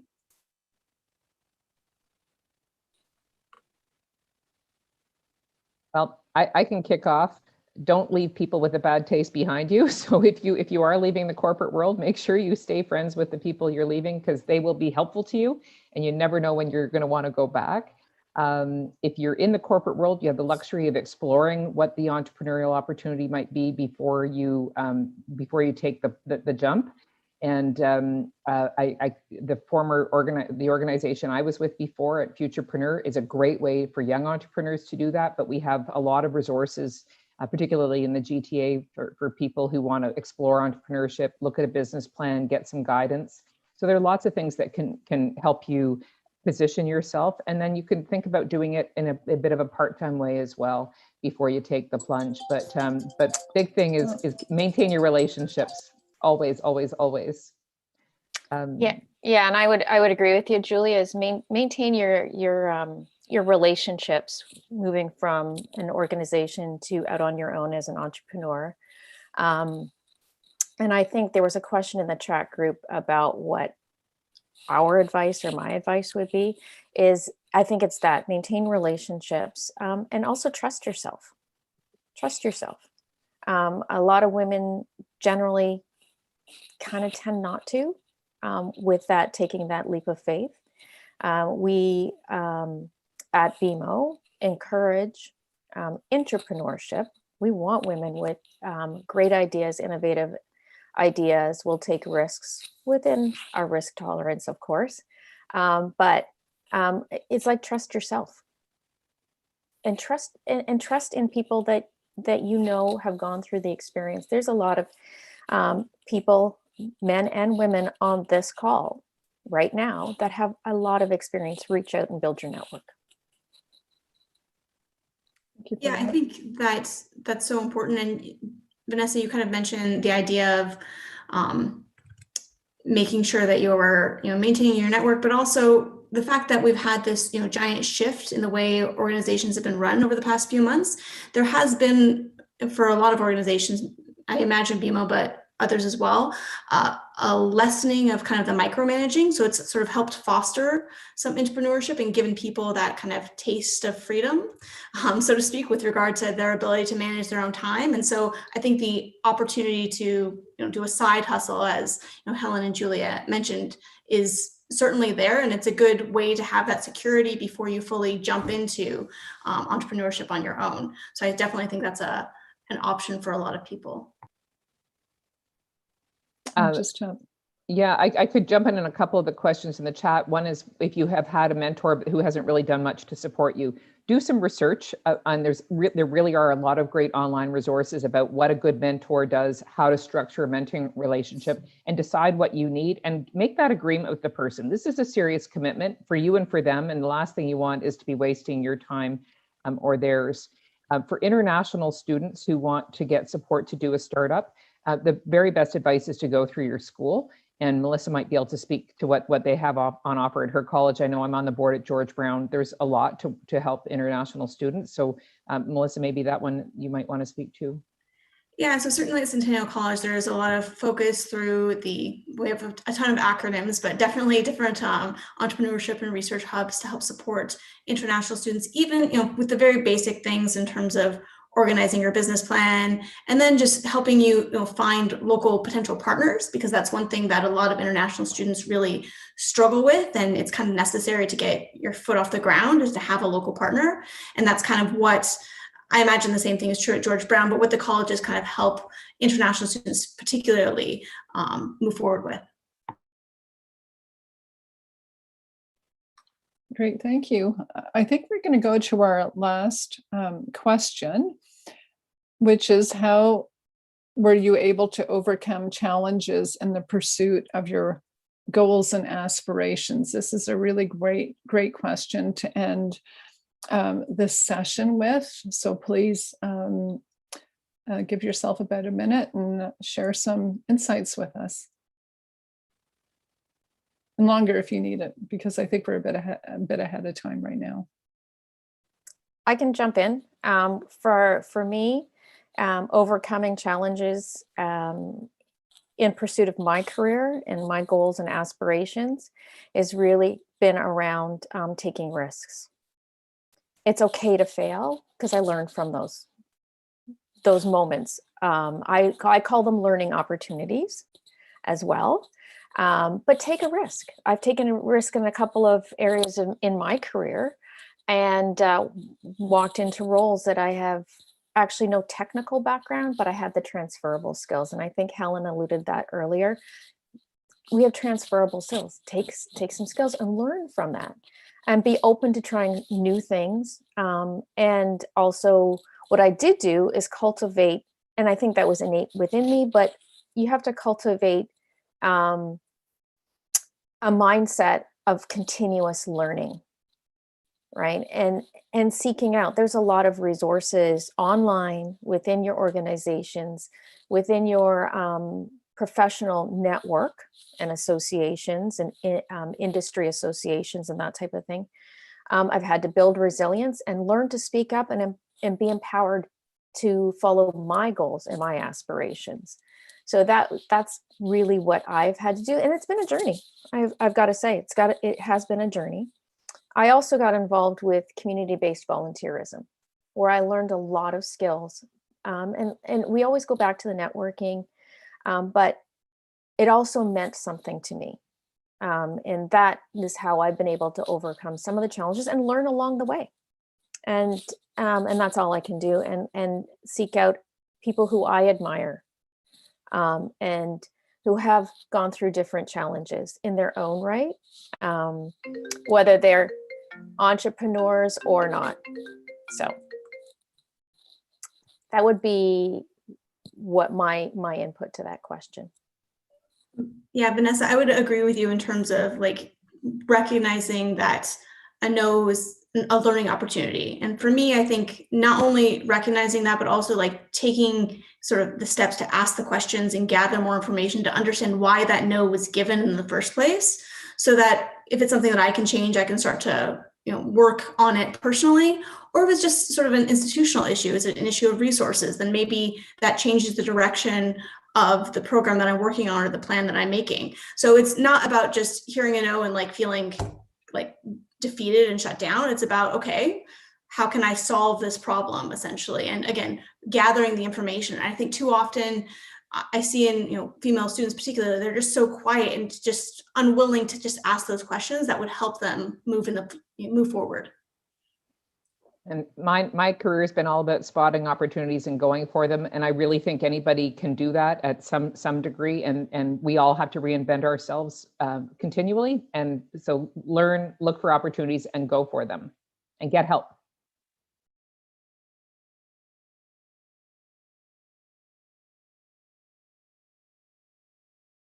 I'm the one who, what was that, Julie? Can you show it again? Anyway, thank you for that. And I guess there's all kinds of formal and informal mentorships and sponsorships and networking that we can take advantage of. And I encourage everybody to look at ways to grow and change and to push yourself and to, the old adage, get out of your comfort zone, which, we're quite comfortable in. But again, thank you, everybody, and thank you for all this inspiration and power. And I think that's it for this panel. Thank you. Thank you very much, Helen, for leading this panel. Again, another really great conversation. And it's so great to see the conversation around entrepreneurship become more prominent. And it's definitely something that I hope continues even after the pandemic, because of course, we know that entrepreneurs are so valuable to organizations. So we have now, of course, we've reached the end of the forum, and I hope that you all have enjoyed the last few hours that we have spent together. I want to thank everybody that has tuned in across LinkedIn. We've had people tuning in on YouTube and of course here on Zoom. So thank you very much for that. And also as well as you want to stay connected with Casa Foundation. They're doing such great work, have great programs, and you can find them across all social platforms. We do have Dr. Olutoyin, who will be coming back to the virtual stage to say her closing remarks. So that means it is my time now to say my goodbye, but I do want to say thank you to Casa Foundation. It was an honor and a pleasure to be your MC for the forum. I hope to connect with all of you on social media. I think all of you are leading such great businesses and organizations, and I'd love to stay connected. So with that being said, I hope all of you have a wonderful afternoon. Please stay safe, and I will turn it over to Dr. Olu to say her closing remarks. Thank you. Thank you so much, Charlene. I hope you can see me. Yes, we can. Thank you so much. What a joy. What an amazing session we've all had today. I am so excited that we have now come to the end of the Women Inspire Forum for 2021 this afternoon. It's been such a joy to have all of you with us. And I'm sure I speak the minds of all all the audience, people in the audience and all the speakers when I say we've really had an enlightening session. It's been so insightful with a lot of gems and nuggets from key experts from various sectors of industry within the women groups. And so I just want to thank you all for coming today. I do believe that we have touched on a lot of subjects, on a lot of issues, particularly issues affecting and challenges affecting women-owned businesses and women-run businesses. And I know that we're going to make some of the resources provided today available to all our participants so that they can also take some time off and review some of the contributions and the insights that have been shared. I particularly want to, mention, some of our sponsors this afternoon. It is worthy of note that they've come on board with us, to make this platform possible to us this afternoon. And first amongst those will be the Government of Ontario that have actually supported us through this initiative to bring it across to you and our target audience. And second of all, we want to thank the Rising University, the Diversity Institute, as a women entrepreneurship knowledge hub. And we've had speakers from these various groups. And for some of those ones that have partnered with us to make the forum possible today by speaking, by coming along with their team members, we want to say thank you to you, BMO, Vanessa Lawrence, the Chief Inclusion Officer. And I want to thank you, Julia Dinks, for coming on board with us also as President of Habitat for Humanity in Canada. Thank you so much for being a part of this. to our partners and organization of women in international trade Toronto chapter, represented by President Helen Hamilton and Justin Namara, our dear friend who is also the Vice President of the Organization of Women in International Trade in Toronto. We say thank you. Thank you for pulling all of this together. We really appreciate it. And to all our other speakers, from Melissa Jimeno, the Professor of International Business from Centennial College, to Professor Wendy Sukia of the Diversity Institute at the Rising University. Thank you so much for coming on board with us and for sharing your expertise, for sharing nuggets of wisdom with all our women in business and trade. We really want to thank you, and we really do appreciate you. To the Honorable Minister of Small Businesses and Red Tape Reduction in Ontario, the Honorable Pratmeet Sakaria, thank you for your keynote speech. Thank you for making yourself available. And thank you for the great announcement of grants available to women-owned businesses, women-run businesses in Ontario as a province. We look forward to connecting with your office, and we know that those resources that have been announced will be made available to our team members and women that work with our groups much later. And all the other speakers, from Ms. Nadia Theodore, the former Consul General of Canada to Southeast USA, and now the Senior Vice President at Maple Leaf Foods, we say thank you. Thank you for making available time. It's incredible that all our women are very busy and, but they've decided to make time for us this afternoon, just not only to share nuggets of wisdom, but also to celebrate International Women's Day with our women. And so we really do appreciate your time. We really do appreciate the insights that you have shared. Surana Sandi, thank you so much, the CEO of Skills for Change Canada. We do understand and recognize your contributions to the development of women and a lot of immigrant groups in Canada, because we know for sure that a lot of immigrant groups have actually passed through Skills for Change. So a lot of people are familiar with the work that you do, and we really do appreciate you for coming with us this afternoon. For all the startup groups represented by Amaka Oyenokwe, the CEO and new founder of 116 Kitchen. Please check out what Amaka is doing. I'm sure you'll find on Facebook and on some other social media platforms. These are new startups that are pivoted within this COVID era. And so it's important for us to follow a few groups of women, groups within the women platforms that we belong to, that are doing great things, that have started new initiatives, just as a way of supporting them. And the same goes for Ashley Shah, the CEO and new founder of Tauga Inc.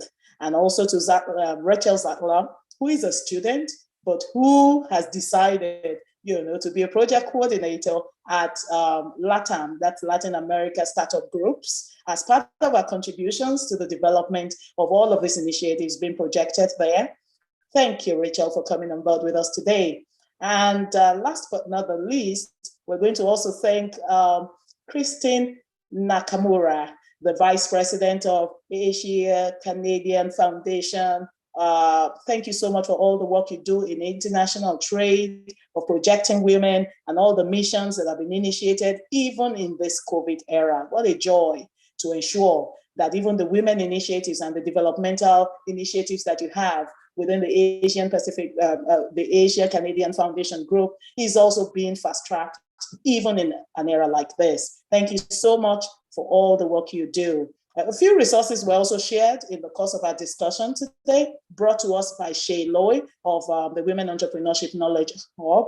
It's important that we check this out. The resources, the platform that was showcased it has a lot of resources for us to use as we utilize as women groups. And you have a lot of connections. We talked about networking and connections. That is actually the platform to go to. It's one of the go-to places. And we hope you will maximize the opportunity that the platform provides. I do believe we've covered everyone right now. And Chanel, you've done such a fantastic job. I'm sure we will all connect with you, definitely.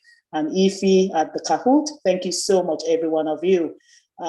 Ladies and the remaining gentlemen, the few gentlemen that are still in the room today, we look forward to connecting with you on all our social media platforms. Please take a look at Casa Foundation and check out the work that is being done. We look forward to connecting with you. Thank you so much. We're confident that when we call you again very soon, you'll be available to support us.